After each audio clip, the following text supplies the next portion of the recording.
ವೀಕ್ಷಕರು ನಮಸ್ತೆ. ಇವತ್ತಿನ ಪ್ರೈಮ್ ಟೈಮ್ ಕಾರ್ಯಕ್ರಮಕ್ಕೆ ಸ್ವಾಗತ. ಸುರತ್ಕಲ್ ಟೋಲ್ ಗೇಟ್ ವಿವಾದ ತುಂಬಾ ದೊಡ್ಡ ಮಟ್ಟದಲ್ಲಿ ದಿನದಿಂದ ದಿನಕ್ಕೆ ಬಿಸಿ ಏರ್ತಾನೆ ಇದೆ. ರಾಷ್ಟ್ರೀಯ ಹೆದ್ದಾರಿ 66ರ NITK ಬಳಿ ಇರುವಂತಹ ಸುರತ್ಕಲ್ ಟೋಲ್ ಗೇಟ್ ವಿವಾದ ತುಂಬಾ ದೊಡ್ಡ ಮಟ್ಟದಲ್ಲಿ ಚರ್ಚೆ ಆಗ್ತಾ ಇದೆ. ಈ ಹಿಂದಿನ ಕೂಡ ಅನೇಕ ಹೋರಾಟಗಳು, ಅನಿರ್ದಿಷ್ಟಾವಧಿ ಧರಣಿಗಳು, ಉಪವಾಸ ಸತ್ಯಾಗ್ರಹಗಳು ಆ ಭಾಗದಲ್ಲಿ ನಡೆದಿದೆ. ಇದೀಗ ಏಕ ವ್ಯಕ್ತಿಯಾಗಿ ಆಪತ್ ಬಾಂಧವ ಆಸಿಫ್ ಅವರು ಆ ಭಾಗದಲ್ಲಿ ನಿರಂತರವಾಗಿ ಅಹೋರಾತ್ರಿ ಧರಣಿಯನ್ನ ಮಾಡ್ತಾ ಇದ್ದಾರೆ. ಇವತ್ತಿನ ದಿನಕ್ಕೆ 12 ದಿನಗಳ ನಿರಂತರವಾಗಿರುವಂತಹ ಧರಣಿ ಆಗ್ತಾ ಇದೆ. ಇದರ ಜೊತೆಗೆ ಸುರತ್ಕಲ್ ಟೋಲ್ ಗೇಟ್ ವಿರೋಧಿ ಸಮಿತಿಯು ಕೂಡ ಇದೆ. ಅನೇಕ ಹೋರಾಟಗಳು, ಪ್ರತಿಭಟನೆಗಳು ಆ ಭಾಗದಲ್ಲಿ ನಡೆದಿದೆ. ಇದರ ಜೊತೆಗೆ ಸುರತ್ಕಲ್ ಟೋಲ್ ಗೇಟ್ ಅಂತ ಬಂದಾಗ ನೇರವಾಗಿ ನಮ್ಮ ಕರಾವಳಿ ಭಾಗದ ಜನರು, ಮಂಗಳೂರಿನ ಜನರು ಹೇಳುವಂಥದ್ದು ಇದು ಅಧಿಕೃತ ಟೋಲ್ ಗೇಟ್ ಅಲ್ಲ, ಇದು ಅನಧಿಕೃತವಾಗಿರುವಂತಹ ಟೋಲ್ ಗೇಟ್ ಅನ್ನುವಂತಹ ವಿಚಾರ. ಈ ಹಿಂದಿನಿಂದಲೂ ಕೂಡ ಆ ಒಂದು ಟೋಲ್ ಗೇಟ್ಗೆ, ಸುರತ್ಕಲ್ನ ಟೋಲ್ ಗೇಟ್ಗೆ ಹಿಂದಿನಿಂದ ಬಂದಿರುವಂತಹ ಒಂದು ಹಣೆಪಟ್ಟಿ. ಯಾವ ರೀತಿ ಹಣೆಪಟ್ಟಿ ಅಂತ ಹೇಳಿದ್ರೆ ಇಲ್ಲಿಗಲ್ ಟೋಲ್ ಗೇಟ್, ಅನಧಿಕೃತವಾಗಿರುವಂತಹ ಟೋಲ್ ಗೇಟ್ ಅನ್ನುವಂಥ ಒಂದು ಹಣೆಪಟ್ಟಿ ಹಿಂದಿನಿಂದಲೂ ಕೂಡ ಜನಸಾಮಾನ್ಯರು ಹೇಳ್ತಾ ಇರುವಂಥದ್ದು. ಆದರೆ ಈಗ ಏಕಾಏಕಿ ಒಂದು ತುಂಬಾ ದೊಡ್ಡ ಮಟ್ಟದ ಚರ್ಚೆ ಎದ್ದಿರುವಂಥದ್ದು ಸುರತ್ಕಲ್ ಟೋಲ್ ಗೇಟ್ ವಿಚಾರವಾಗಿ. ಕಾರಣ ಇದು ಅನಧಿಕೃತ ಟೋಲ್ ಗೇಟ್ ಅಲ್ಲ, ಬದಲಾಗಿ ಇದು ಅಧಿಕೃತವಾಗಿರುವಂತಹ ಟೋಲ್ ಗೇಟ್. ಇಟ್ಸ್ ಲೀಗಲ್ ಅನ್ನುವಂಥದ್ದು, ಲೀಗಲ್ ಆಗಿರುವಂತಹ ಟೋಲ್ ಗೇಟ್. ಇನ್ನು ಮುಂದೆ ಯಾರೊಬ್ರು ಕೂಡ ಇದನ್ನ ಅನಧಿಕೃತ ಟೋಲ್ ಗೇಟ್ ಅಂತ ಹೇಳಿ ಸುಳ್ಳು ಸುದ್ದಿಯನ್ನ ಹಬ್ಬಿಸಿದ್ರೆ ತಮ್ಮ ಮೇಲೆ ಕಾನೂನು ಕ್ರಮವನ್ನ ಕೈಗೊಳ್ತೀವಿ ಅನ್ನುವಂತಹ ತುಂಬಾ ದೊಡ್ಡ ಮಟ್ಟದ ಬ್ಯಾನರ್ ಏಕಾಏಕಿ ಪ್ರತ್ಯಕ್ಷ ಆಗಿದೆ. ಜನಸಾಮಾನ್ಯರಾಗಿ ನಮ್ಮ ಹಕ್ಕುಗಳಿಗೋಸ್ಕರ, ಸಂವಿಧಾನ ನಮ್ಗೆ ಕೊಟ್ಟಿರುವಂತಹ ಅಭಿವ್ಯಕ್ತಿ ಸ್ವಾತಂತ್ರ್ಯಕ್ಕೋಸ್ಕರ ನಾವುಗಳು ಮಾತನಾಡಲೇಬೇಕಾಗುತ್ತೆ. ಹಾಗಾಗಿ ಇವತ್ತಿನ ಕಾರ್ಯಕ್ರಮ ಕಾನೂನಿಗೆ ಗೌರವವನ್ನ ಕೊಟ್ಟು, ಜೊತೆಗೆ ಸಂವಿಧಾನ ನಮ್ಗಳಿಗೆ ಕೊಟ್ಟಿರುವಂತಹ ಹಕ್ಕು ಅಭಿವ್ಯಕ್ತಿ ಸ್ವಾತಂತ್ರ್ಯಕ್ಕೆ ಗೌರವವನ್ನ ಕೊಟ್ಟು ಇವತ್ತಿನ ಕಾರ್ಯಕ್ರಮವನ್ನು ನಾನು ಪ್ರಾರಂಭ ಮಾಡ್ತಾ ಇದ್ದೇನೆ. ನೇರವಾಗಿ ಒಂದು ಬೋರ್ಡ್ ಬಂದಿದೆ, ಎಚ್ಚರಿಕೆ, ಹುಷಾರ್, ಈ ಟೋಲ್ ಗೇಟ್ ಅಧಿಕೃತವಂತೆ. ವಿಶೇಷ ಕಾರ್ಯಕ್ರಮಕ್ಕೆ ಸ್ವಾಗತ. ನಾನು ನಿತಿನ್ ಸಾಲ್ಯ. ಎಲ್ಲೇ ಮೀರಿದಂತಹ ಮುಸಲ್ಮಾನರನ್ನು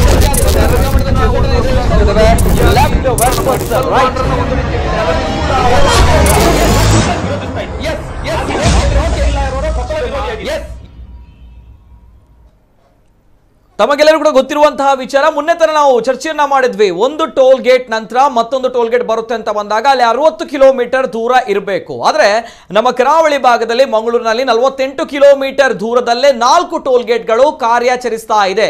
ರಾಷ್ಟ್ರೀಯ ಹೆದ್ದಾರಿ ಪ್ರಾಧಿಕಾರದ ನಿಯಮ ಇರುವಂತದ್ದು ಬೇರೆ ರೀತಿ, ಆದ್ರೆ ನಮ್ಮ ಕರಾವಳಿ ಭಾಗದಲ್ಲಿ ಟೋಲ್ ಗೇಟ್ಗಳು ಕಾರ್ಯಾಚರಿಸ್ತಾ ಇರುವಂತದ್ದು ಮತ್ತೊಂದು ರೀತಿಯಲ್ಲಿ. ತಮಗೆ ಗೊತ್ತಿರುವಂತಹ ವಿಚಾರಗಳ ನಡುವೆ ರಾಷ್ಟ್ರೀಯ ಹೆದ್ದಾರಿ ಪ್ರಾಧಿಕಾರದಲ್ಲಿ ಈ ಸುರತ್ಕಲ್ನ ಟೋಲ್ ಗೇಟ್ ಲಿಸ್ಟ್ ನಲ್ಲೇ ಇಲ್ಲ ಅನ್ನುವಂತಹ ವಿಚಾರ ತುಂಬಾ ದೊಡ್ಡ ಮಟ್ಟದಲ್ಲಿ ಕಳೆದ ಒಂದು ವಾರದಿಂದ ಕರಾವಳಿ ಭಾಗದಾದ್ಯಂತ ಸದ್ದು ಮಾಡ್ತಾ ಇದೆ. ಹಾಗಾದ್ರೆ ಇದು ಇಲ್ಲಿಗಲ್ ಟೋಲ್ ಗೇಟಾ? ನಾವ್ಯಾಕೆ ಹಣ ಕಟ್ಟಬೇಕು, ನಾವ್ಯಾಕೆ ಸುಂಕ ಕೊಡಬೇಕು ಅನ್ನೋ ಪ್ರಶ್ನೆಗಳ ನಡುವೆ ಇದೀಗ ಇದು ಲೀಗಲ್ ಟೋಲ್ ಗೇಟ್, ಅಧಿಕೃತವಾಗಿರುವಂತಹ ಟೋಲ್ ಗೇಟ್ ಅನ್ನೋ ಪ್ರಶ್ನೆ, ತುಂಬಾ ದೊಡ್ಡ ಮಟ್ಟದ ಬೋರ್ಡ್ ಬರ್ತಾ ಇದೆ. ಎಲ್ಲಾ ವಿಚಾರ ಬಗ್ಗೆ ಮಾತನಾಡ್ತಾ ಇದ್ದೇನೆ. ಏನಾಗಿದೆ ಈಗ ಸದ್ಯ, ಯಾವ ಬೋರ್ಡ್ ಏನ್ ಸದ್ದು ಮಾಡ್ತಾ ಇದೆ, ಕಂಪ್ಲೀಟ್ ಡೀಟೇಲ್ಸ್ ಬರ್ತಾ ಇದೆ, ನೋಡ್ಕೊಂಬನ್ನಿ. ಸುರತ್ಕಲ್ ಟೋಲ್ ಬಗ್ಗೆ ಸುಳ್ಳು ಸುದ್ದಿ ಬಿತ್ತರಿಸಿದ್ರೆ ಕ್ರಮ. ಮೊದಲು ಮೂಲಭೂತ ವ್ಯವಸ್ಥೆ ಮಾಡ್ರಪ್ಪ, ಆಮೇಲೆ ಎಲ್ಲ ಅಂತಿದ್ದಾರೆ ಸಾರ್ವಜನಿಕರು. ಸುರತ್ಕಲ್ನ NITK ಬಳಿ ಇರುವ ಟೋಲ್ ಸಂಗ್ರಹಣಾ ಕೇಂದ್ರ ಅಧಿಕೃತವಾಗಿದ್ದು, ಇದರ ಬಗ್ಗೆ ಅನಧಿಕೃತ ಅಥವಾ ಸುಳ್ಳು ಸಂದೇಶ ಬಿತ್ತರಿಸಿದಲ್ಲಿ ಹಾಗೂ ಸರ್ಕಾರದ ಬೊಕ್ಕಸಕ್ಕೆ ನಷ್ಟ ಉಂಟು ಮಾಡಿದಲ್ಲಿ ಅಂತಹವರ ಮೇಲೆ ಕ್ರಮ ಕೈಗೊಳ್ಳಲಾಗುವುದು ಎಂಬ ಬ್ಯಾನರ್ ಟೋಲ್ ಗೇಟ್ ಬಳಿ ಪ್ರತ್ಯಕ್ಷವಾಗಿದೆ. ಸಾರ್ವಜನಿಕರ ಗಮನಕ್ಕೆ ಎಂಬುದಾಗಿ ರಾಷ್ಟ್ರೀಯ ಹೆದ್ದಾರಿ ಪ್ರಾಧಿಕಾರ ಮಂಗಳೂರು ಇದರ ಪ್ರಕಟಣೆ ಹೆಸರಿನಲ್ಲಿ ದೊಡ್ಡದಾದ ಬ್ಯಾನರ್ ಅಳವಡಿಸಿದ್ದು, ಸುರತ್ಕಲ್ನ NITK ಬಳಿ ಕಾರ್ಯಾಚರಿಸುವ ಕೇಂದ್ರ ಸರ್ಕಾರದ ಅಧೀನದಲ್ಲಿರುವ ಹೆದ್ದಾರಿ ಪ್ರಾಧಿಕಾರ ನಿರ್ದೇಶನದಂತೆ ನಡೆಯುತ್ತಾ ಇದೆ. ಇದು ಅಧಿಕೃತ ಟೋಲ್ ಗೇಟ್ ಸಂಗ್ರಹಣಾ ಕೇಂದ್ರ ಎಂಬುದಾಗಿ ಬ್ಯಾನರ್ ಅಳವಡಿಸಿದ್ದು, ಇದರ ಬಗ್ಗೆ ಅನಧಿಕೃತ ಅಥವಾ ಸುಳ್ಳು ಸಂದೇಶ ಬಿತ್ತರಿಸಿದಲ್ಲಿ ಹಾಗೂ ಸರ್ಕಾರದ ಬೊಕ್ಕಸಕ್ಕೆ ನಷ್ಟ ಉಂಟು ಮಾಡಿದ್ದಲ್ಲಿ ಅಂತವರ ಮೇಲೆ ಕ್ರಮ ಕೈಗೊಳ್ಳಲಾಗುವುದು.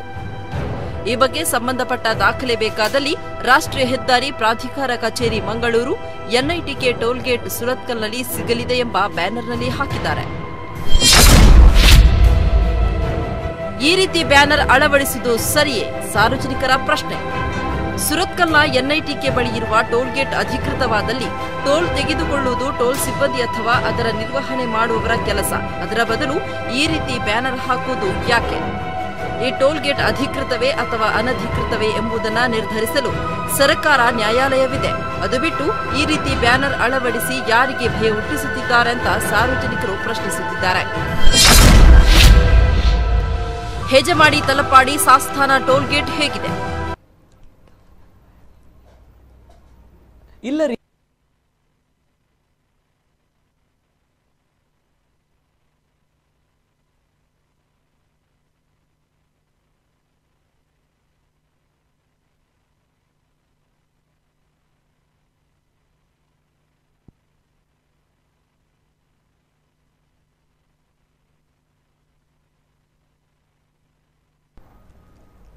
ಇದು ಸದ್ಯ ಸುರತ್ಕಲ್ ಎನ್ಐಟಿಕೆ ಟೋಲ್ಗೇಟ್ ಬಳಿ ಒಂದು ದೊಡ್ಡದಾಗಿರುವಂತಹ ಬೋರ್ಡ್ ಬಂದಿದೆ. ಇದು ಅನಧಿಕೃತವಾಗಿರುವಂತಹ ಟೋಲ್ಗೇಟ್ ಅಲ್ಲ, ಬದಲಾಗಿ ಅಧಿಕೃತವಾಗಿರುವಂತಹ ಟೋಲ್ಗೇಟ್. ಯಾರಾದ್ರೂ ಕೂಡ ಈ ಒಂದು ಟೋಲ್ಗೇಟ್ ಬಗ್ಗೆ ಸುಳ್ಳು ಸುದ್ದಿಯನ್ನು ಹಬ್ಬಿಸಿದ್ರೆ ಅಥವಾ ಅನಧಿಕೃತ ಅನ್ನುವಂತಹ ವಿಚಾರವನ್ನ ಪ್ರಸ್ತಾಪ ಮಾಡಿದ್ರೆ ತಾವುಗಳು ಸರ್ಕಾರದ ವಿಚಾರದಲ್ಲಿ ನಷ್ಟವನ್ನ ಉಂಟು ಮಾಡ್ತಾ ಇದ್ದೀರಾ, ಹಾಗಾಗಿ ಕಾನೂನು ಕ್ರಮವನ್ನು ತೆಗೆದುಕೊಳ್ಳಲಾಗುವುದು. ಅಂದ್ರೆ ಟೋಲ್ಗೇಟ್ನಲ್ಲಿ ಬೋರ್ಡ್ ಹಾಕಿ ನಾವುಗಳು ಓದಿಕೊಳ್ಳುವಂತಹ ಪರಿಸ್ಥಿತಿ ಇದೀಗ ನಿರ್ಮಾಣ ಆಗಿದೆ. ಅಧಿಕೃತ ಅಂತ ಹೇಳಿದ ಮೇಲೆ ಬೋರ್ಡ್ ಹಾಕುವಂತಹ ವಿಚಾರಗಳು ಏನಿತ್ತು ಸ್ವಾಮಿ ಅನ್ನುವಂಥ ಪ್ರಶ್ನೆಗಳ ನಡುವೆ, ಅನಧಿಕೃತ ಅಂತ ಆರೋಪಗಳ ನಡುವೆ ಈ ಒಂದು ಬೋರ್ಡ್ ಬಂದಿರುವಂಥದ್ದು, ಏಕಾಏಕಿ ಬಂದಿರುವಂಥ ಅನೇಕ ಪ್ರಶ್ನೆಗಳಿಗೆ, ಜೊತೆಗೆ ಜನಸಾಮಾನ್ಯರ ಅಭಿಪ್ರಾಯಗಳಿಗೆ, ಜೊತೆಗೆ ಗೊಂದಲಗಳಿಗೆ ನೇರವಾಗಿ ಕಾರಣವಾಗಿದೆ. ಜನಾಕ್ರೋಶ ಅಂತ ಹೇಳಿದ್ರು ಕೂಡ ಇದರ ಬಗ್ಗೆ ಪ್ರಶ್ನೆ ಮಾಡುವವರಿದ್ದಾರೆ ಅನೇಕ ಜನರು. ನಾನು ಮಾತಾಡ್ತೀನಿ ನಿಮ್ಮ ಮುಂದಕ್ಕೆ. ನೇರವಾಗಿ ಇವತ್ತಿನ ಚರ್ಚೆಯನ್ನು ಪ್ರಾರಂಭ ಮಾಡಬೇಕು, ಯಾಕಂದ್ರೆ ಈ ಒಂದು ಟೋಲ್ ಗೇಟ್ ರದ್ದುಪಡಿಸಬೇಕು ಅನ್ನುವಂತಹ ನಿಟ್ಟಿನಲ್ಲಿ, ಇದು ಅನಧಿಕೃತವಾಗಿದ್ದೆ ಅನ್ನುವಂತಹ ನಿಟ್ಟಿನಲ್ಲಿ ಈ ಹಿಂದಿನೂ ಕೂಡ ತುಂಬ ದೊಡ್ಡ ಮಟ್ಟದಲ್ಲಿ ಹೋರಾಟವನ್ನ ಮಾಡ್ಕೊಂಡು ಬರ್ತಾ ಇರುವಂತಹ ಸುರತ್ಕಲ್ ಟೋಲ್ ಗೇಟ್ ವಿರೋಧಿ ಸಮಿತಿ, ಈ ಸಮಿತಿಯ ಸಂಚಾಲಕರು ನಮ್ಮ ಜೊತೆ ಇದ್ದಾರೆ. ಇವರು ನೇರವಾಗಿ ಹೇಳಿದ್ದಾರೆ, ಜೊತೆಗೆ ಸವಾಲನ್ನು ಕೂಡ ಹಾಕಿದ್ದಾರೆ. ಆ ಒಂದು ಫ್ಲೆಕ್ಸ್ ಏನಿದೆ, ಆ ಒಂದು ಬ್ಯಾನರ್ ಏನಿದೆ, ಆ ಬ್ಯಾನರ್ಗೆ ನೇರವಾಗಿ ಸವಾಲನ್ನು ಹಾಕಿದ್ದಾರೆ. ನಾನು ಈಗಲೂ ಕೂಡ ಹೇಳ್ತೀನಿ, ಇದು ಅನಧಿಕೃತವಾಗಿರುವಂತಹ ಟೋಲ್ ಗೇಟ್ ಅನ್ನುವಂತಹ ವಿಚಾರ. ಮೈಕ್ನಲ್ಲಿ ಬೇಕಾದರೂ ಹೇಳ್ತೀನಿ, ಇದು ಅನಧಿಕೃತವಾಗಿರುವಂತಹ ಟೋಲ್ ಗೇಟ್. ಯಾವ ರೀತಿಯ ಕಾನೂನು ಕ್ರಮವನ್ನು ತೆಗೆದುಕೊಳ್ಳಲಿ ನಾನು ರೆಡಿ ಇದೆ ಅನ್ನುವಂತಹ ವಿಚಾರವನ್ನು ಹೇಳಿದ್ದಾರೆ. ನೇರವಾಗಿ ನಮ್ಮ ಜೊತೆ ಮುನೀರ್ ಕಾಟಿಪಳ್ಳ ಅವರು, ಟೋಲ್ ಗೇಟ್ ವಿರೋಧಿ ಹೋರಾಟ ಸಮಿತಿ ಸಂಚಾಲಕರು. ಆತ್ಮೀಯವಾಗಿರುವಂತಹ ಸ್ವಾಗತ ಮುನೀರ್ ಕಾಟಿಪಳ್ಳ ಅವರಿಗೆ. ನಮಸ್ತೆ ಸರ್. ಅದೇ ರೀತಿ ನಮ್ಮ ಜೊತೆ ಮತ್ತೊಬ್ಬರು ಸಾಮಾಜಿಕ ಹೋರಾಟಗಾರರು, ಟೋಲ್ ಗೇಟ್ ವಿರೋಧಿ ಹೋರಾಟ ಸಮಿತಿ ದಿಲ್ರಾಜ್ ಆಳ್ವ ಅವರು ಜಾಯಿನ್ ಆಗಿದ್ದಾರೆ. ಆತ್ಮೀಯವಾಗಿರುವಂತಹ ಸ್ವಾಗತ ದಿಲ್ರಾಜ್ ಆಳ್ವ ಅವರಿಗೆ. ಸ್ವಲ್ಪ ಹೊತ್ತಲ್ಲೇ ದಿಲ್ರಾಜ್ ಆಳ್ವ ಅವರು ಜಾಯಿನ್ ಆಗ್ಲಿಕ್ಕಿದ್ದಾರೆ. ತಾಂತ್ರಿಕವಾಗಿರುವಂತಹ ಸಮಸ್ಯೆಗಳಿದೆ. ಜೊತೆಗೆ ನಾನು ನೇರವಾಗಿ ಈ ಒಂದು ವಿಚಾರದ ಬಗ್ಗೆ ಮಾತನಾಡಿದಾಗ ಮುನೀರ್ ಕಾಟಿಪಳ್ಳ ಅವರು ಈಗಾಗಲೇ ಹೇಳಿದ್ದಾರೆ, ಇದು ಅನಧಿಕೃತವಾಗಿರುವಂತಹ ಟೋಲ್ ಗೇಟ್. ನಾನು ಎಲ್ಲಿ ಬೇಕಾದ್ರೂ ಹೇಳ್ತೇನೆ, ಮೈಕ್ನಲ್ಲಿ ಬೇಕಾದ್ರೂ ಬೊಬ್ಬೆ ಹಾಕಿ ಹೇಳ್ತೇನೆ ಅನ್ನುವಂಥದ್ದು. ಆದರೆ ಈಗಾಗಲೇ ಬಂದಿರುವಂಥದ್ದು ಇದು ಅಧಿಕೃತವಾಗಿರುವಂತಹ ಟೋಲ್ ಗೇಟ್. ಅನೇಕ ಹೋರಾಟಗಳ ನಡುವೆ ಈ ಒಂದು ಬೋರ್ಡ್ ಏಕಾಏಕಿ ಪ್ರತ್ಯಕ್ಷ ಆಗಿರುವಂತಹ ಅನೇಕ ಪ್ರಶ್ನೆಗಳಿಗೆ, ಅನೇಕ ಗೊಂದಲಗಳಿಗೆ ಕಾರಣವಾಗಿರುವಂಥದ್ದು. ಫಸ್ಟ್ ರಿಯಾಕ್ಷನ್ ಮುನೀರ್ ಕಾಟಿಪಳ್ಳ ಅವರು. ಅಂದ್ರೆ ಈ ಟೋಲ್ ಗೇಟ್ ಆರಂಭ ಆಗಿ 2016 ಆರಂಭ ಆಗಿದೆ. ಈಗಾಗಲೇ 6 ವರ್ಷ ದಾಟಿದೆ. 6 ವರ್ಷದಲ್ಲಿ ಹಲವಾರು ಹೋರಾಟಗಳು ಈ ಟೋಲ್ ಗೇಟ್ ಇದರಲ್ಲಿ ನಡೆದಿದೆ ಮತ್ತು ಬೇಕಾದಷ್ಟು ಸಾರ್ವಜನಿಕ ಚರ್ಚೆಗಳು, ಇದು ಜಿಲ್ಲಾಡಳಿತ NHA ಮಟ್ಟದಲ್ಲಿ ಸಭೆಗಳೆಲ್ಲ ನಡೆದಿದೆ. ಯಾವತ್ತೂ ಪ್ರತ್ಯಕ್ಷ ಆಗದಂತಹ ಈ ಟೋಲ್ ಗೇಟ್ ಅಧಿಕೃತ ಟೋಲ್ ಗೇಟ್ ಅಂತ ಈಗ ಯಾಕೆ ದಿಢೀರಾಗಿ ಬಂತು?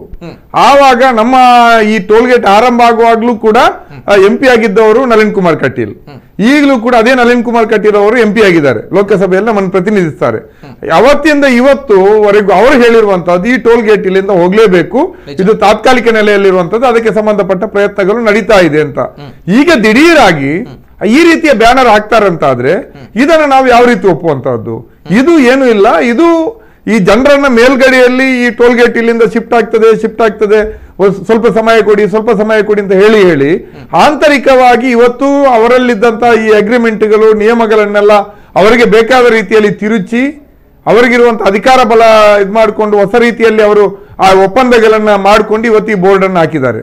ಅದರಿಂದ ಇವರು ಬೋರ್ಡ್ ಆಗಿದ ತಕ್ಷಣ ನಾವು ಅದನ್ನು ಒಪ್ಲಿಕ್ಕೆ ಸಾಧ್ಯ ಇಲ್ಲ. 2016ರಿಂದ 2021ರವರೆಗೆ ನೀವು ಅದನ್ನ ಅಧಿಕೃತ ಅಂತ ಹೇಳದೆ ತಾತ್ಕಾಲಿಕ ನೆಲೆಯಲ್ಲಿ ಅದನ್ನ ನೀವು ರಿನಿವಲ್ ಮಾಡ್ತಾ ಬಂದು ಈಗ ಏಕಾಏಕಿ ಅಧಿಕೃತ ಅಂತ ಹೇಳೋದು ಮತ್ತು ಇದರ ವಿರುದ್ಧ ಮಾತಾಡಿದ್ರೆ ನಿಮ್ಗೆ ಮೇಲೆ ಕಾನೂನು ಕ್ರಮ ಕೈಗೊಳ್ತೀವಿ, ಅಂದ್ರೆ ಇಂಡೈರೆಕ್ಟ್ ಆಗಿ ನಿಮ್ಮನ್ನ ಜೈಲಿಗೆ ಹಾಕ್ತೀವಿ ಅಂತ ಹೇಳುವಂತಹದ್ದು ಇದು ಗೂಂಡಾಗಿರಿ, ಇದು ಸರ್ವಾಧಿಕಾರಿ ನಡೆ. ಇದಕ್ಕೆ ನೇರವಾಗಿ ನಾವು ಇಲ್ಲಿಯ ಜನಪ್ರತಿನಿಧಿಗಳನ್ನ ಹೊಣೆಯನ್ನಾಗಿ ಮಾಡ್ತೇವೆ ಮತ್ತೆ ಯಾವುದೇ ಕಾರಣಕ್ಕೂ ಒಪ್ಪೋದಿಲ್ಲ. ನಾನು ಇವತ್ತು ಕೂಡ ಬಹಿರಂಗವಾಗಿ ಹೇಳಿದ್ದೀನಿ, ಇದನ್ನು ಒಪ್ಪೋದಿಲ್ಲ. ನೀವು ಬೆದರಿಕೆ ಹಾಕಿದ್ದೀರಿ, ನೀವು ಬೆದರಿಕೆ ಹಾಕಿದ ತಕ್ಷಣ ನಾವು ಬಾಯಿ ಮುಚ್ಚೋದಿಲ್ಲ.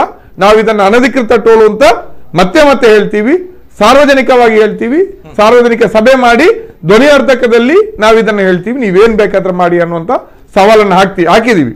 ಮತ್ತು ಸವಾಲು ಮಾತ್ರ ಹಾಕೋದಲ್ಲ, ಈ ಟೋಲ್ ಗೇಟ್ ಅನ್ನ ಅಲ್ಲಿಂದ ಏನೊಂದು ಮರ್ಜರ್ ಆಗಬೇಕು ಅಂತ ತೀರ್ಮಾನ ಆಗಿದೆ.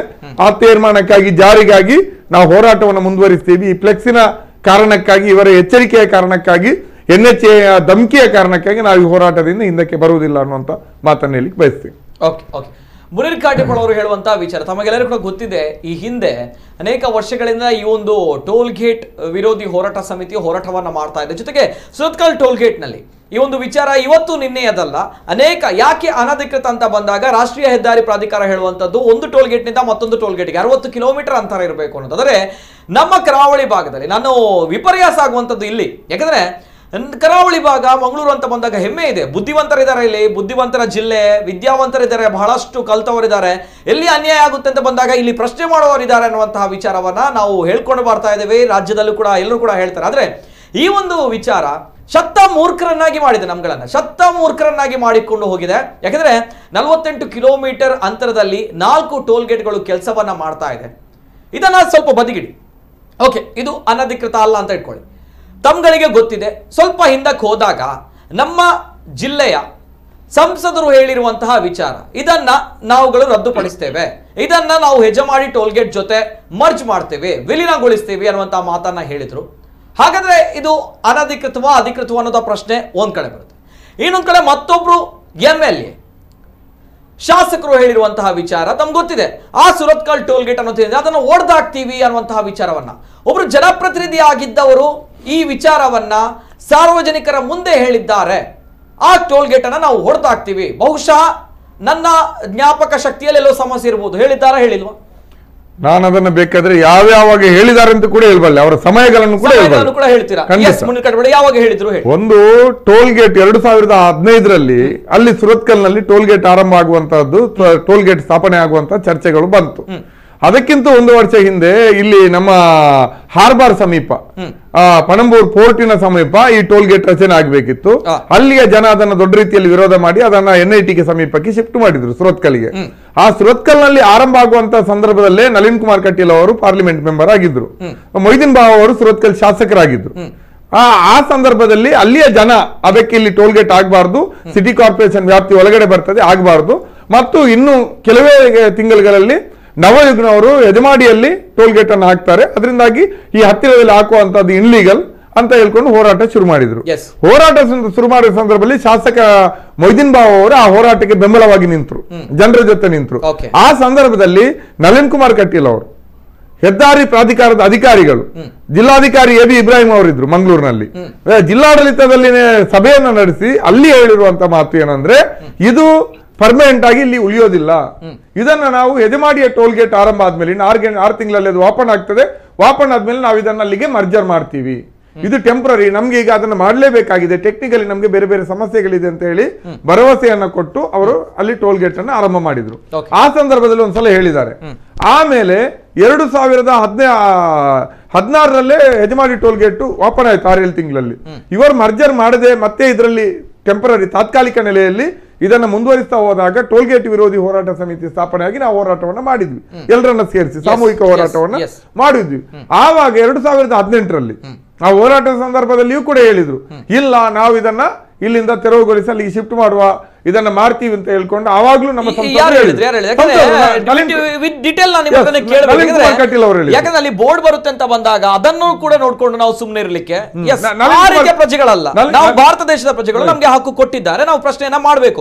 ಯಾವುದೋ ದಬ್ಬಾಳಿಕೆಗಳಿಗೆ ಮಡಿಯುವಂತವರು ನಾವುಗಳಲ್ಲ. ಅವರೇ ಹೇಳಿ ಆವಾಗ ಅಲ್ಲಿ ನಾವು ಕೊನೆಗೆ ಅದು ನಿಮ್ಮ ಈ ಮಾತಲ್ಲಿ ಒಪ್ಲಿಕ್ಕೆ ಆಗಲ್ಲ, ಇನ್ನೊಂದು ಕಡೆ ರಸ್ತೆಗೆ ಮೈಂಟೆನೆನ್ಸ್ ಕೂಡ ಆಗಿರ್ಲಿಲ್ಲ, ಹೊಂಡ ಗುಂಡಿಗಳಿತ್ತು. ನಾವು ಕೂಳೂರಿಂದ NITಗೆ ಟೋಲ್ ಗೇಟ್ ವರೆಗೆ ದೊಡ್ಡ ಪಾದಯಾತ್ರೆ ಮಾಡಿದ್ವಿ, ಸಾಮೂಹಿಕ ಧರಣಿಗಳನ್ನೆಲ್ಲ ಮಾಡಿದ್ವಿ. ಆ ಹೋರಾಟ ತೀವ್ರಗೊಳ್ತಾ ಇರುವಂತಹ ಸಂದರ್ಭದಲ್ಲಿ ಈಗ ಅದೇ ನಳಿನ್ ಕುಮಾರ್ ಕಟೀಲ್ ಮತ್ತೊಮ್ಮೆ ಹೇಳಿದ್ರು, ಏನು ಇದು ನೀವೀಗ ಗಡಿಬಿಡಿ ಮಾಡ್ಕೊಂಡು ಹೋರಾಟ ಮಾಡಬೇಕಾಗಿಲ್ಲ, ಅದು ಮರ್ಜರ್ ಆಗ್ತದೆ ಅಂತ. ನಾವು ಒಪ್ಪದೆ ಅಲ್ಲಿ ಅನಿರ್ದಿಷ್ಟಾವಧಿ ಧರಣಿ ಕೂತಾಗ ಹೇಳಿದ್ರು, ನೀವು ಕೇಳ್ತಾ ಇರೋದು ಮರ್ಜರ್, ಮರ್ಜರ್ ಏನು ಸುಲಭವಾಗಿ ಮಾಡಿಬಿಡ್ಬಹುದು, ಮರ್ಜರ್ ಆದ್ರೂ ಕೂಡ ನೀವು ನವಯುಗ ಟೋಲ್ ಗೇಟ್ ನಲ್ಲಿ ಯಜಮಾಡಿಯಲ್ಲಿ ಇದರ ದುಡ್ಡು ಏನು ಸ್ವಲ್ಪ % ಕಟ್ಟಬೇಕಾಗತ್ತೆ, ಅದಕ್ಕಾಗಿ ಇದು ಆ ರೀತಿ ಮರ್ಜರ್ ಬೇಡ, ನಾವು BC ರೋಡ್ ಟು ಸುರತ್ಕಲ್ ಈ ರಸ್ತೆ ಏನಿದೆ ಈ ರಸ್ತೆಯನ್ನ ಟೋಲ್ ರಹಿತ ರಸ್ತೆ ಮಾಡ್ತೀವಿ, ಸುಂಕ ರಹಿತ ರಸ್ತೆ ಮಾಡ್ತೀವಿ, ಇದಕ್ಕೆ ಟೋಲ್ ಕಟ್ಲಿಕ್ಕೆ ಇಲ್ಲ, ಟೋಲ್ ಫ್ರೀ ರಸ್ತೆ ಮಾಡ್ತೀವಿ ಅಂತ ಇದೇ ನಳಿನ್ ಕುಮಾರ್ ಕಟೀಲ್ ಅವರು ಮಾಧ್ಯಮಗಳ ಮುಂದೆ ಹೇಳಿದ್ರು. ಅಷ್ಟು ಹೇಳಿ ಯಾವಾಗ ಹೇಳಿದ್ರು? ಅದು 2018ರಲ್ಲಿ 2018ರಲ್ಲಿ ಹೇಳಿದ್ರು.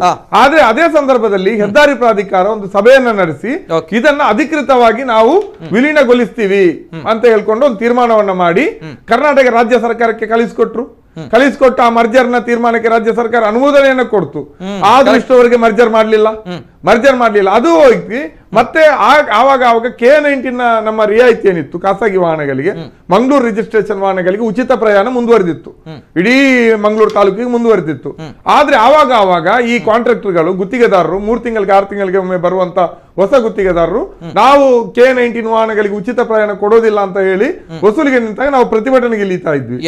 ಆವಾಗೆಲ್ಲ ನಳಿನ್ ಕುಮಾರ್ ಕಟೀಲ್ ಅವರ ಬಳಿಗೆ ಹೋದಾಗೆಲ್ಲ ಅವರು ಹೇಳಿರುವಂತಹದ್ದು ಇನ್ನು ಸ್ವಲ್ಪ ದಿನದಲ್ಲಿ ಇದು ಮರ್ಜರ್ ಆಗ್ತದೆ ಅಂತ. ಕೊನೆಗೆ ಫಾಸ್ಟ್ ಟ್ಯಾಗ್ ನ ಪ್ರಶ್ನೆ ಬಂತು 2019ರಲ್ಲಿ. 2019 ಡಿಸೆಂಬರ್ ನಲ್ಲಿ ಅದು ಪೀಕಿಗೆ ಹೋಯ್ತು. 2016 ಜುಲೈಯಲ್ಲೇನೋ ಫಾಸ್ಟ್ ಟ್ಯಾಗ್ ಅಂತಾಗಿ ಅದು ಡಿಸೆಂಬರ್ ವರೆಗೆ ಮುಂದಕ್ಕೆ ಹೋದಾಗ ಫಾಸ್ಟ್ ಟ್ಯಾಗ್ ಕೂಡ ಇಲ್ಲಿ ಎಲ್ಲಾ ಸುರತ್ಕಲ್ ಎಲ್ಲಾ ಗೇಟ್ಗಳಿಗೆ ಹಾಕ್ಲಿಕ್ಕೆ ಹೊರಟಾಗ ನಾವು ವಿರೋಧ ಮಾಡಿದ್ವಿ. K19 ಉಚಿತ ಪ್ರಯಾಣ ಏನಿದೆ ರಿಯಾಯಿತಿಗಳೇನೆ ಅದು ಮುಂದುವರಿಬೇಕು, ಮರ್ಜರ್ ತೀರ್ಮಾನ ಆಗುವವರೆಗೆ, ಮರ್ಜರ್ ಇಂಪ್ಲಿಮೆಂಟ್ ಆಗುವವರೆಗೆ ಇದು ಯಥಾಸ್ಥಿತಿ ಮುಂದುವರಿಬೇಕು ಅಂತ. ಆವಾಗಿದ್ದೆ ನಳಿನ್ ಕುಮಾರ್ ಕಟೀಲು 2018 ಡಿಸೆಂಬರ್ ಅಲ್ಲಿ ಪಾರ್ಲಿಮೆಂಟ್ ಸೆಷನ್ ನಡೀತಾ ಇತ್ತು. ಅಲ್ಲಿ ಹೆದ್ದಾರಿ ಸಚಿವರಾಗಿರುವಂತಹ ನಿತಿನ್ ಗಡ್ಕರಿ ಅವರನ್ನ ಕರ್ನಾಟಕದ ಕೆಲವು ಎಂಪಿಗಳ ಜೊತೆ ಹೋಗಿ ಭೇಟಿ ಮಾಡ್ತಾರೆ. ಭೇಟಿ ಮಾಡಿ ಅಲ್ಲಿಂದ ಹೇಳಿಕೆಯನ್ನ ಕಳಿಸ್ತಾರೆ.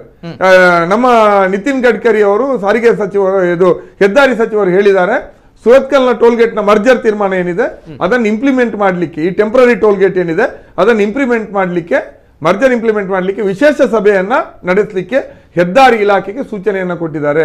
ಇನ್ನು ಕೆಲವೇ ದಿನಗಳಲ್ಲಿ ಆ ಮೀಟಿಂಗ್ ನಡೆದು ಈ ಸುರತ್ಕಲ್ ಟೋಲ್ ಗೇಟಿಗೆ ಪರ್ಮನೆಂಟ್ ಆದಂತ ಮುಕ್ತಿ ದೊರಕ್ತದೆ ಅಂತ ಹೇಳಿದ್ರು. ಇವರ ಇದು ನಿಮ್ಮ ಎಲ್ಲಾ ಮಾಧ್ಯಮಗಳಲ್ಲಿ ದೊಡ್ಡ ಸುದ್ದಿ ಆಗಿತ್ತು.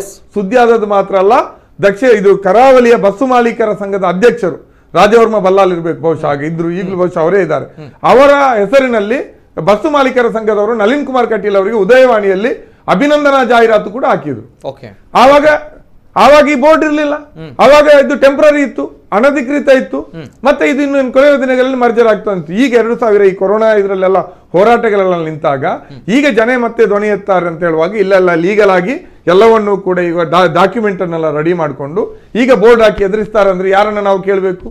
ನಾನು ಹೇಳೋದು ನಳಿನ್ ಕುಮಾರ್ ಕಟೀಲ್ ಅವರು ಉತ್ತರ ಕೊಡಬೇಕು. ಮತ್ತು ಕರ್ನಾಟಕ ರಾಜ್ಯ ಸರ್ಕಾರ ಮರ್ಜರ್ ತೀರ್ಮಾನಕ್ಕೆ ಅನುಮೋದನೆ ಕೊಟ್ಟಿದೆ, ಶಾಸಕ ಭರತ್ ಶೆಟ್ಟಿ ಅವರು ಮಾತಾಡಬೇಕು. ಆ ಕಡೆಯಿಂದ ಉಮನಾಥ್ ಕೋಟ್ಯಾನವರು ಮುಲ್ಕಿ ಭಾಗದವರು ದೊಡ್ಡ ಸಮಸ್ಯೆಯನ್ನು ಎದುರಿಸ್ತಾ ಇದ್ದಾರೆ, ಅವ್ರು ಮಾತಾಡಬೇಕು. ಈ ನಿಮ್ಮ ಪಡುಬಿದ್ರೆ, ಕಾಪು, ಉಚ್ಚಿಲ ಕಡೆಯಿಂದ ಬರೋರು 2 ಕಡೆಯಲ್ಲಿ ಟೋಲ್ ಕೊಡಬೇಕು, ಅದಕ್ಕಾಗಿ ಕಾಪು ಶಾಸಕ ಲಾಲಾಜಿ ಮೆಂಡರ್ ಅವರು ಮಾತಾಡಬೇಕು. ಇವತ್ತು ಜನಪ್ರತಿನಿಧಿಗಳು ಆ ರೀತಿಯಾದಂತಹ ಬೋರ್ಡ್ ಅನ್ನ ಹಾಕಿ ಜನರನ್ನ ಬೆದರಿಸ್ತಾರೆ, ಧಮಕಿ ಹಾಕ್ತಾರೆ ಅಂತ ಹೇಳಿದ್ರೆ ಇದು ಇಷ್ಟೊತ್ತಿಗೆ ಅದನ್ನು ತೆಗೆದುಹಾಕಿಸ್ಬೇಕಿತ್ತು. ಆದ್ರೆ MP MLA ಗಳು ಅದನ್ನು ಮಾತಾಡೋದಿಲ್ಲ, ಜಿಲ್ಲಾಡಳಿತ ಅದರ ಬಗ್ಗೆ ಮಾತಾಡಲ್ಲ. ಅಂದ್ರೆ ನಾನು ಹೇಳುವಂತದ್ದು ನೇರವಾಗಿ ಜನಪ್ರತಿನಿಧಿಗಳ ಕುಮ್ಮಕ್ಕಿಂದ ಹಾಕಿದ್ದಾರೆ. ಜನ ಇದ್ರ ಬಗ್ಗೆ ಮಾತಾಡಬಾರ್ದು ಅನ್ನೋ ಕಾರಣಕ್ಕೆ ಹಾಕಿದ್ದಾರೆ. ಅದಕ್ಕಾಗಿ ಇದು ತಾತ್ಕಾಲಿಕ ಟೋಲ್ ಗೇಟ್ ಮರ್ಜರ್ ತೀರ್ಮಾನ ಆಗಿದೆ. ಮರ್ಜರ್ ತೀರ್ಮಾನ ಇವತ್ತು ಇಂಪ್ಲಿಮೆಂಟ್ ಆಗದೇ ಇರೋದ್ರಿಂದ ಅದು ಅನಧಿಕೃತ ಟೋಲ್ ಗೇಟ್. ಅನಧಿಕೃತ ಟೋಲ್ ಗೇಟ್ ಅಲ್ಲಿ ನೀವು ಬೋರ್ಡ್ ಹಾಕಿದ ತಕ್ಷಣ ನಾವು ಒಪ್ಪೋದಿಲ್ಲ, ನಾವು ಒಪ್ತೀವಿ. ನಳಿನ್ ಕುಮಾರ್ ಕಟೀಲ್ ಅವರು ಹೇಳಿ, ಶಾಸಕ ಭರತ್ ಶೆಟ್ಟಿ ಅವರು ಹೇಳಿ ಅದು ಅನಧಿಕೃತ ಅಲ್ಲ ಅಂತ, ಉಮಾನಾಥ್ ಕೋಟ್ಯಾನವರು ಹೇಳಿ ಅದು ಅನಧಿಕೃತ ಅಲ್ಲ, ಅದು ತಾತ್ಕಾಲಿಕವಲ್ಲ, ಅದು ಪರ್ಮನೆಂಟ್ ಟೋಲ್ ಗೇಟ್. ನಾವು ಹಿಂದೆ ಹೇಳಿರುವಂತಹದ್ದು ಭರವಸೆ ಕೊಟ್ಟದ್ದೆಲ್ಲ ಸುಳ್ಳು, ನಮ್ಮಿಂದ ಮಿಸ್ಟೇಕ್ ಆಗಿದೆ, ನೀವೆಲ್ಲರೂ ಟೋಲ್ ಕೊಟ್ಟು ನೀವು ಸಂಚರಿಸಿ ಅಂತ ಇವರು ಹೇಳಿ, ಆವಾಗ ನಾವು ಹೋಗ್ತೇವೆ. ಇನ್ನೊಂದು ಕಡೆ ಆ ಒಂದು ಬ್ಯಾನರ್ ಅನ್ನ ಹಾಕಿ ಸ್ವಲ್ಪ ಜನರಿಗೆ ತೋರಿಸೋಣ. ಆ ಬ್ಯಾನರ್ ಅನ್ನ, ಇದು ಅಧಿಕೃತ ಟೋಲ್ ಸಂಗ್ರಹಣಾ ಕೇಂದ್ರ NITK ತಾವು ನೋಡ್ತಾ ಇದ್ದೀರಾ. ಇದು ಅಧಿಕೃತವಾಗಿ ಇದೆ, ಯಾವುದು ಕೂಡ ಅನಧಿಕೃತ ಅಲ್ಲ ಅನ್ನುವಂತಹ ವಿಚಾರದಲ್ಲಿ ಹಾಕಿರುವಂತಹ ಒಂದು ಬೋರ್ಡ್, ತುಂಬ ದೊಡ್ಡ ಮಟ್ಟದ ಬೋರ್ಡ್ ಇದೀಗ ಆ ಭಾಗದಲ್ಲಿ ಕಾಣಲಿಕ್ಕೆ ಸಿಗ್ತಾ ಇದೆ. ಸಂಬಂಧಪಟ್ಟ ಇಲಾಖೆ ಬೇಕಾದಲ್ಲಿ ತಮಗೆ ದಾಖಲೆಯನ್ನು ಸಿಗುತ್ತೆ ಅನ್ನುವಂತಹ ವಿಚಾರವನ್ನು ಕೂಡ ಹಾಕಿದ್ದಾರೆ. ಈ ಒಂದು ಬೋರ್ಡನ್ನು ನನ್ನ ಡಿಬೇಟ್ನಲ್ಲಿ ಫಸ್ಟ್ ವಿಂಡೋದಲ್ಲಿ, ಫ್ರಂಟ್ ವಿಂಡೋದಲ್ಲಿ ಹಾಕಿ. Thank you. ಓಕೆ ಫ್ರಂಟ್ ವಿಂಡೋದಲ್ಲೇ ಆ ಒಂದು ಬೋರ್ಡನ್ನು ಹಾಕಿ ಜನಸಾಮಾನ್ಯರಿಗೆ ನಾನು ತೋರಿಸಬೇಕಾಗುತ್ತೆ. ಇದೇ ಬಹಳ ಸಲ ಬರಲಿ, ಯಾಕಂದರೆ ಜನಸಾಮಾನ್ಯರಿಗೆ ಈ ಒಂದು ಬದಲಾವಣೆಗಳು ಕಾಣಲಿಕ್ಕೆ ಸಿಗಬೇಕಾಗುತ್ತೆ. ಜೊತೆಗೆ ಮುನೀರ್ ಕಾಟಿಬಾಳು ಸಂಕ್ಷಿಪ್ತವಾಗಿ ಹೇಳಿದರೆ, ನಾನು ಕೇಳಿದಾಗ ಎಲ್ಲಿ ಏನಿದೆ ಅಂತ ಸಂಕ್ಷಿಪ್ತವಾಗಿ ಎಲ್ಲ ವಿಚಾರವನ್ನು ಹೇಳಿದರೆ, ಎಷ್ಟು ವರ್ಷದಿಂದ ಈ ಒಂದು ಹೋರಾಟ ಆಗ್ತಾ ಇದೆ, ಯಾರ್ಯಾರು ಏನೇನು ಹೇಳಿದ್ರು ಅನ್ನುವಂಥದ್ದು MP ಅವರು ಹೇಳಿರುವಂತಹ ವಿಚಾರವು ಕೂಡ ಬರುತ್ತೆ. ಜೊತೆಗೆ MLA ಅವರು ಕೂಡ ಹೇಳಿದ್ದಾರೆ, ಹಾಗಾದ್ರೆ ಹೊಡೆದಾಕ್ತೀವಿ ಅಂತ ಹೇಳಿದ್ದಾರೆ. ನನಗೆ ಬಹಳ ಸಂತೋಷ ಆಯ್ತು, ಹೆಮ್ಮೆ ಆಯ್ತು ನಮ್ಮ MLA ಅವರ ಮೇಲೆ. ಯಾಕಂದ್ರೆ ಜನರು ಹೋರಾಟವನ್ನ ಮಾಡ್ತಾ ಇದ್ದಾರೆ ಅಂತ ಬಂದಾಗ ಒಬ್ರು MLA ಎದುರು ಬಂದು ಎಸ್ ಜನರಿಗೆ ಅನ್ಯಾಯ ಆಗ್ತಾ ಇದೆಯಾ, ಜನಸಾಮಾನ್ಯರಿಗೆ ಅನ್ಯಾಯ ಆಗ್ತಾ ಇದೆ, ನಾನು ಇದನ್ನು ಹೊಡೆದಾಕ್ತೀನಿ ಅನ್ನುವಂಥ ವಿಚಾರ ಹೇಳಿದಾಗ ಈಸ್ ಪವರ್ಫುಲ್ ಅನ್ನುವಂತಹ ವಿಚಾರ ಖುಷಿ ಆಯ್ತು ನನಗೆ, ಹೆಮ್ಮೆ ಆಗಿತ್ತು. ಆದ್ರೆ ಈಗ ಈ ಬೋರ್ಡ್ ಬಂದಾಗ ಏನು ಅಂತ ಪ್ರಶ್ನೆ ಬರುತ್ತೆ. ಆದ್ರೂ ಕೂಡ ತದನಂತರವೂ ಕೂಡ ಆ ಒಂದು ಟೋಲ್ ಗೇಟ್ ಕಾರ್ಯಾಚರಿಸ್ತಾ ಇದೆ. ಇದೀಗ ಅದರ ಭಾಗವಾಗಿ ಮುಂದುವರೆದು ಇಂಥ ಬೋರ್ಡ್ ಬರ್ತಾ ಇದೆ. ಪ್ರಶ್ನೆ ಮಾಡ್ತೀರಾ, ಕಾನೂನು ಇದೆ, ಕಾನೂನು ಕ್ರಮ ಕೈಗೊಳ್ತೀವಿ ಅನ್ನುವಂತಹ ವಿಚಾರವನ್ನ ಹೇಳ್ತಾ ಇದ್ದಾರೆ. ಅಂದ್ರೆ ಇದು ನೇರವಾಗಿ ದಬ್ಬಾಳಿಕೆ ಮಾಡ್ತಾ ಇದೆ, ನೇರವಾಗಿ ಎಚ್ಚರಿಕೆಯನ್ನು ಕೊಡ್ತಾ ಇರುವಂಥದ್ದು. ಯಾರುಗಳಿಗೆ? ಜನಸಾಮಾನ್ಯರಿಗೆ. ಯಾರುಗಳಿಗೆ? ಸಾರ್ವಜನಿಕರಿಗೆ. ಟ್ಯಾಕ್ಸ್ ಕಟ್ಟಿಲ್ವಾ ನಾವುಗಳು ಭಾರತ ದೇಶ ಪ್ರಜೆಗಳಲ್ವಾ? ಯಾವ್ಯಾವ್ದಕ್ಕೆ ಹೋರಾಟ ಮಾಡ್ತೀವಿ ನಾವುಗಳು? ನಮ್ಮ ಹಕ್ಕುಗಳಿಗೋಸ್ಕರ ಹೋರಾಟ ಮಾಡ್ತಾ ಇಲ್ಲ ನಾವುಗಳು, ಮಂಗ ಮಾಡ್ತಾ ಇದ್ದಾರೆ ನಮ್ಗಳನ್ನ. ಇದು ಆಗ್ತಾ ಇರುವಂತಹ ಪರಿಸ್ಥಿತಿ. ಎಸ್, ಮಾತಾಡ್ತೇನೆ. ತಮ್ಮ ಅಭಿವ್ಯಕ್ತಿ ಸ್ವಾತಂತ್ರ್ಯ, ಜನಸಾಮಾನ್ಯರು ಕಾರ್ಯಕ್ರಮವನ್ನು ನೋಡ್ತಾ ಇದ್ದೀರಾ, ಸಾರ್ವಜನಿಕರು ಕಾರ್ಯಕ್ರಮವನ್ನು ನೋಡ್ತಾ ಇದ್ದೀರಾ. ತಮ್ಮ ಹಕ್ಕುಗಳು ತಮ್ಗಳನ್ನ ಮಂಗ ಮಾಡ್ತಾ ಇರುವಂಥದ್ದು ಇಲ್ಲಿ ಬೇರೆ ಯಾರನ್ನೂ ಅಲ್ಲ, ತಮ್ಮ ಹಕ್ಕುಗಳಿಗೋಸ್ಕರ. ಎಸ್, ನಾವುಗಳು ಮಾತಾಡಬೇಕು.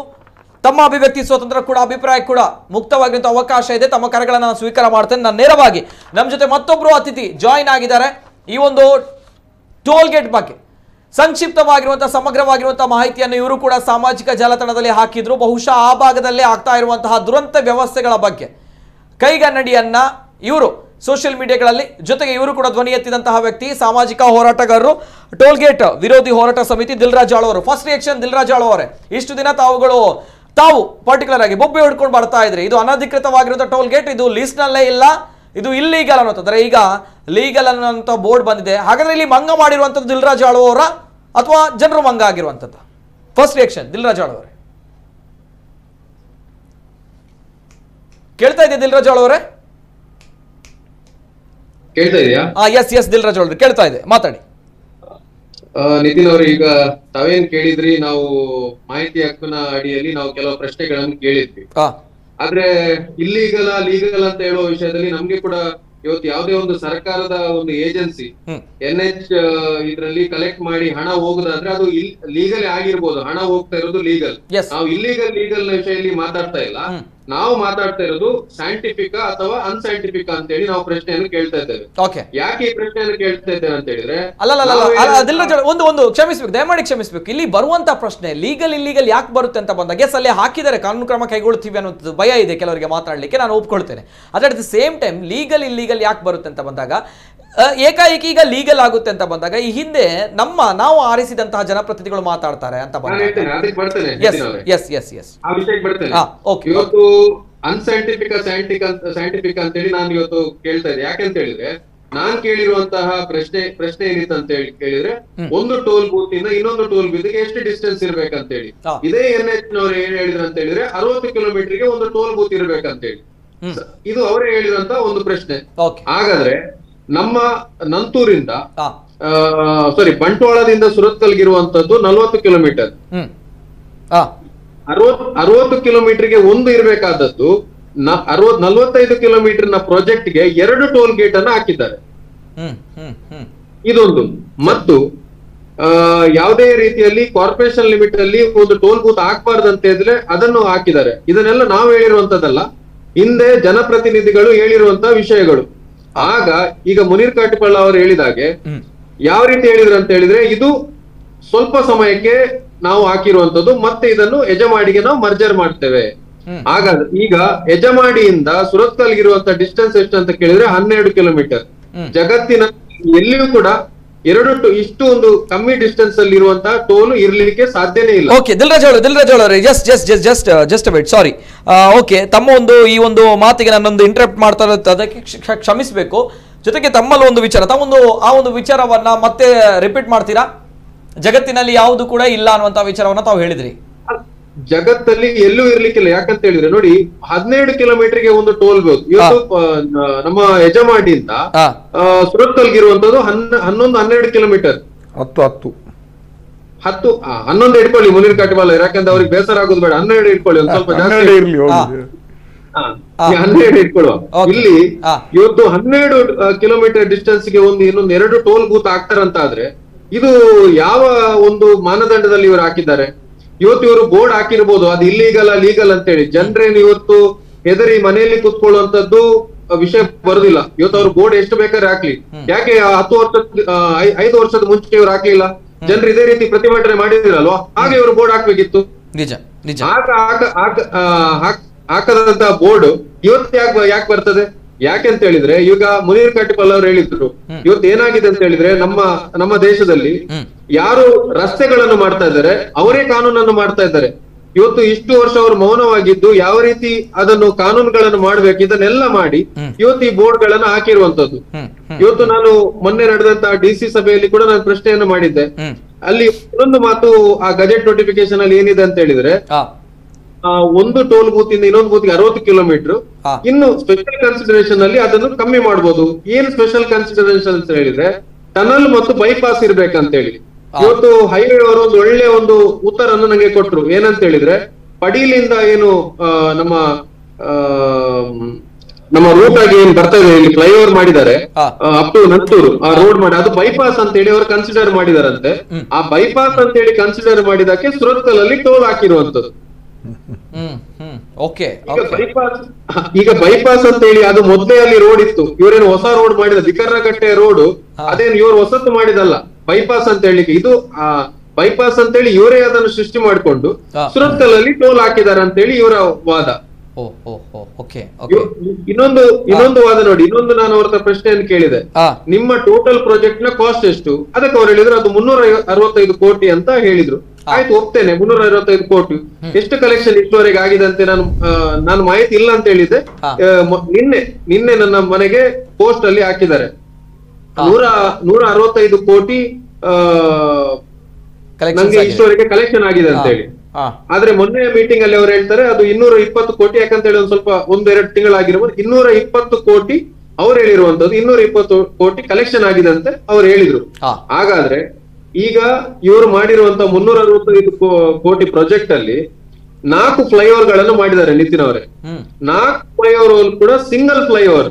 ಜಗತ್ತಿನ ಯಾವುದೇ ಭಾಗದಲ್ಲಿ ಸಿಂಗಲ್ ಫ್ಲೈಓವರ್ ಇರ್ಲಿಕ್ಕಿಲ್ಲ, ಅದು ಮಂಗಳೂರಲ್ಲಿ ಮಾತ್ರ. 350 ಕೋಟಿಯಲ್ಲಿ ಇದನ್ನು ಫಸ್ಟ್ ಗೆ ನೀವು ಡಿಸೈಡ್ ಮಾಡಿದ್ರ ಅಂತ ನಾನು ಕೇಳಿದೆ. ಇಲ್ಲ, ಅದು ಪ್ರಾಜೆಕ್ಟ್ ಕಾಸ್ಟ್ ಜಾಸ್ತಿ ಇತ್ತು, ಸಿಂಗಲ್ ಫ್ಲೈಓವರ್ ಮಾಡಿದಕ್ಕೆ ನಾವು ಅದನ್ನು ಕಮ್ಮಿ ಮಾಡಿದ್ವಿ ಅಂತ ಹೇಳಿದ್ರು. ಅದಕ್ಕೆ DC ಅವರು ಹೇಳಿದ್ದಾರೆ, ಇದನ್ನು ನೀವು ಬ್ರೇಕಪ್ ಗಳನ್ನ ತನ್ನಿ, ನೀವು ಎಷ್ಟು ಕಾಸ್ಟ್ ಮೊದಲಿತ್ತು, ಸಿಂಗಲ್ ಫ್ಲೈಓವರ್ ಮಾಡ್ಲಿಕ್ಕೆ ನೀವು ಎಷ್ಟು ಕಮ್ಮಿ ಮಾಡಿದ್ರಿ, ಮತ್ತು ಸರ್ವಿಸ್ ರೋಡ್ ಎಷ್ಟು ಮಾಡಿದಿರಿ, ಎಷ್ಟು 19 ಕಿಲೋಮೀಟರ್ ಸರ್ವಿಸ್ ರೋಡ್ ಉಂಟು ಅಂತ ಹೇಳಿದ್ದಾರೆ. ಆ 19 ಕಿಲೋಮೀಟರ್ ಸರ್ವಿಸ್ ರೋಡ್ ಇಲ್ಲ ಅಂತ ಅವ್ರು ಹುಡುಕಿ ಕೊಡ್ಬೇಕು ನಮ್ಗೆ. ಪ್ರೊಜೆಕ್ಟ್ ಇರೋದೇ 40 ಕಿಲೋಮೀಟರ್ದು ಹೈವೇ ಮಾಡಿದ್ದಾರೆ, ಅದರಲ್ಲಿ 19 ಕಿಲೋಮೀಟರ್ದು ಸರ್ವಿಸ್ ರೋಡ್ ಮಾಡಿದ್ದಾರೆ ಅಂತ. ಅದು ಎಲ್ಲಿ ಅಂತ ಹೇಳಿ ಅವರು ಹುಡುಕಿ ಕೊಟ್ರೆ ನಾವು ಅವರಿಗೆ ಒಂದು ಇಂಥದೇ ಒಂದು ಬ್ಯಾನರ್ ಪ್ರಶಸ್ತಿಯನ್ನು ನಾವು ಅವರಿಗೆ ಇದು ಮಾಡ್ತೇವೆ. ಎಸ್ ದಿಲ್ರಾಜ್ ಅವರೇ, ಜೊತೆಗೆ ದಿಲ್ರಾಜ್ ಅವರು ತಾವು ಒಂದು ಹೇಳಿರುವಂತದ್ದು, ಪ್ರಥಮವಾಗಿ 12 ಕಿಲೋಮೀಟರ್ ಅಂತರದಲ್ಲಿ ಇಲ್ಲಿ ಟೋಲ್ ಗೇಟ್ ಕಾರ್ಯಾಚರಿಸ್ತಾ ಇದೆ ಅನ್ನುವಂತಹ ವಿಚಾರ ಎಲ್ಲೂ ಕೂಡ ಇಲ್ಲ ಜಗತ್ತಿನಲ್ಲಿರುವಂತಹ ವಿಚಾರವನ್ನು ತಾವು ಹೇಳಿದ್ರಿ. ಈಗ ಅದೇ ಇಲ್ಲಿ ಒಬ್ರು ಕಮೆಂಟ್ಸ್ ಹಾಕಿದ್ದಾರೆ, there is no such 60 kilometre rule, there is a toll in Gujarat within 5 kilometres ಅನ್ನುವಂತಹ ವಿಚಾರವನ್ನ ಹಾಕಿದ್ದಾರೆ. ಗಮನಿಸಿದ್ರಾ? ಯಾವ ದೇಶ ಅದು ಗುಜರಾತ್ ನಮ್ಮ ಭಾರತದಲ್ಲಿ ಇದೆ ಅಂತ ಗೊತ್ತಿಲ್ಲ. ನಮ್ಗೆ ಕೊಟ್ಟಿರುವಂತಹ ಮಾಹಿತಿ NHAI ಅವರು ಕೊಟ್ಟಿರುವಂತಹ ಮಾಹಿತಿ, ರಾಷ್ಟ್ರೀಯ ಹೆದ್ದಾರಿ ಪ್ರಾಧಿಕಾರ ತಮಗೆ ಕೊಟ್ಟಿರುವಂತಹ ಮಾಹಿತಿ. ಇದು ರಾಷ್ಟ್ರೀಯ ಹೆದ್ದಾರಿ ಪ್ರಾಧಿಕಾರವೇ ಹೇಳಿರುವಂತದ್ದು ಅಲ್ಲ ದಿಲ್ರಾಜ್ ಅವರೇ, ರಾಷ್ಟ್ರೀಯ ಹೆದ್ದಾರಿ ಪ್ರಾಧಿಕಾರವೇ ತಮ್ಗೆ ಹೇಳಿರುವಂತದ್ದು. ಇಲ್ಲಿ 60 ಕಿಲೋಮೀಟರ್ಗೆ ಒಂದು ಟೋಲ್ ನಿಂದ ಮತ್ತೊಂದು ಟೋಲ್ ಗೇಟ್ಗೆ ಅಂತರ ಇರಬೇಕು ಅನ್ನುವಂಥದ್ದು. ಹಾಗಾದ್ರೆ ಹೌದು ಹೌದು ಹೌದು, ಯಾಕಂದ್ರೆ ನಾನು ನೇರವಾಗಿ ಈ ಸಂದರ್ಭ ಜನರಿಗೆ ಮಾಹಿತಿಯನ್ನು ಕೊಡ್ಬೇಕು ಅನ್ನೋದು ಬಯಸ್ತೀನಿ. ಯಾಕಂದ್ರೆ ತಮ್ಗಳನ್ನ ಅಭಿನಂದಿಸಬೇಕು ಮೊದಲನೇದಾಗಿ ಮುನೀರ್ ಕಾಟಿಪಾಳ ಮತ್ತು ದಿಲ್ರಾಜ್ ಅವರು. ಯಾಕಂದ್ರೆ ಬೇಕಾಬಿಟ್ಟಿ ಬೇಡಬೇಡದ ಕೆಲಸಗಳಿಗೆ ನಾವು ಮಾತಾಡೋದಕ್ಕಿಂತ ಮೊದಲನೇದಾಗಿ ಈ ಒಂದು ವಿಚಾರವಾಗಿ ನಮ್ಮ ಹಕ್ಕುಗಳಿಗೋಸ್ಕರ ತಾವುಗಳು ಸಾರ್ವಜನಿಕರ ಪರವಾಗಿ ಹೋರಾಟ ಮಾಡ್ತಾರೆ. ದಟ್ಸ್ ವೈ ಅಭಿನಂದನೆ ಸಲ್ಲಿಸಬೇಕು. ಜೊತೆಗೆ ಯಾರು ಕಮೆಂಟ್ ಹಾಕಿದ್ದಾರೆ ಅವರಿಗೊಂದು ನೋಡಿ, ನಾನು ಓದ್ತೇನೆ. As per the P rules 2008, the distance between two adjacent toll plazas should be 60 kilometers. However, in specific circumstances, the government has authority to relax the norms and distance can be within 60 kilometers.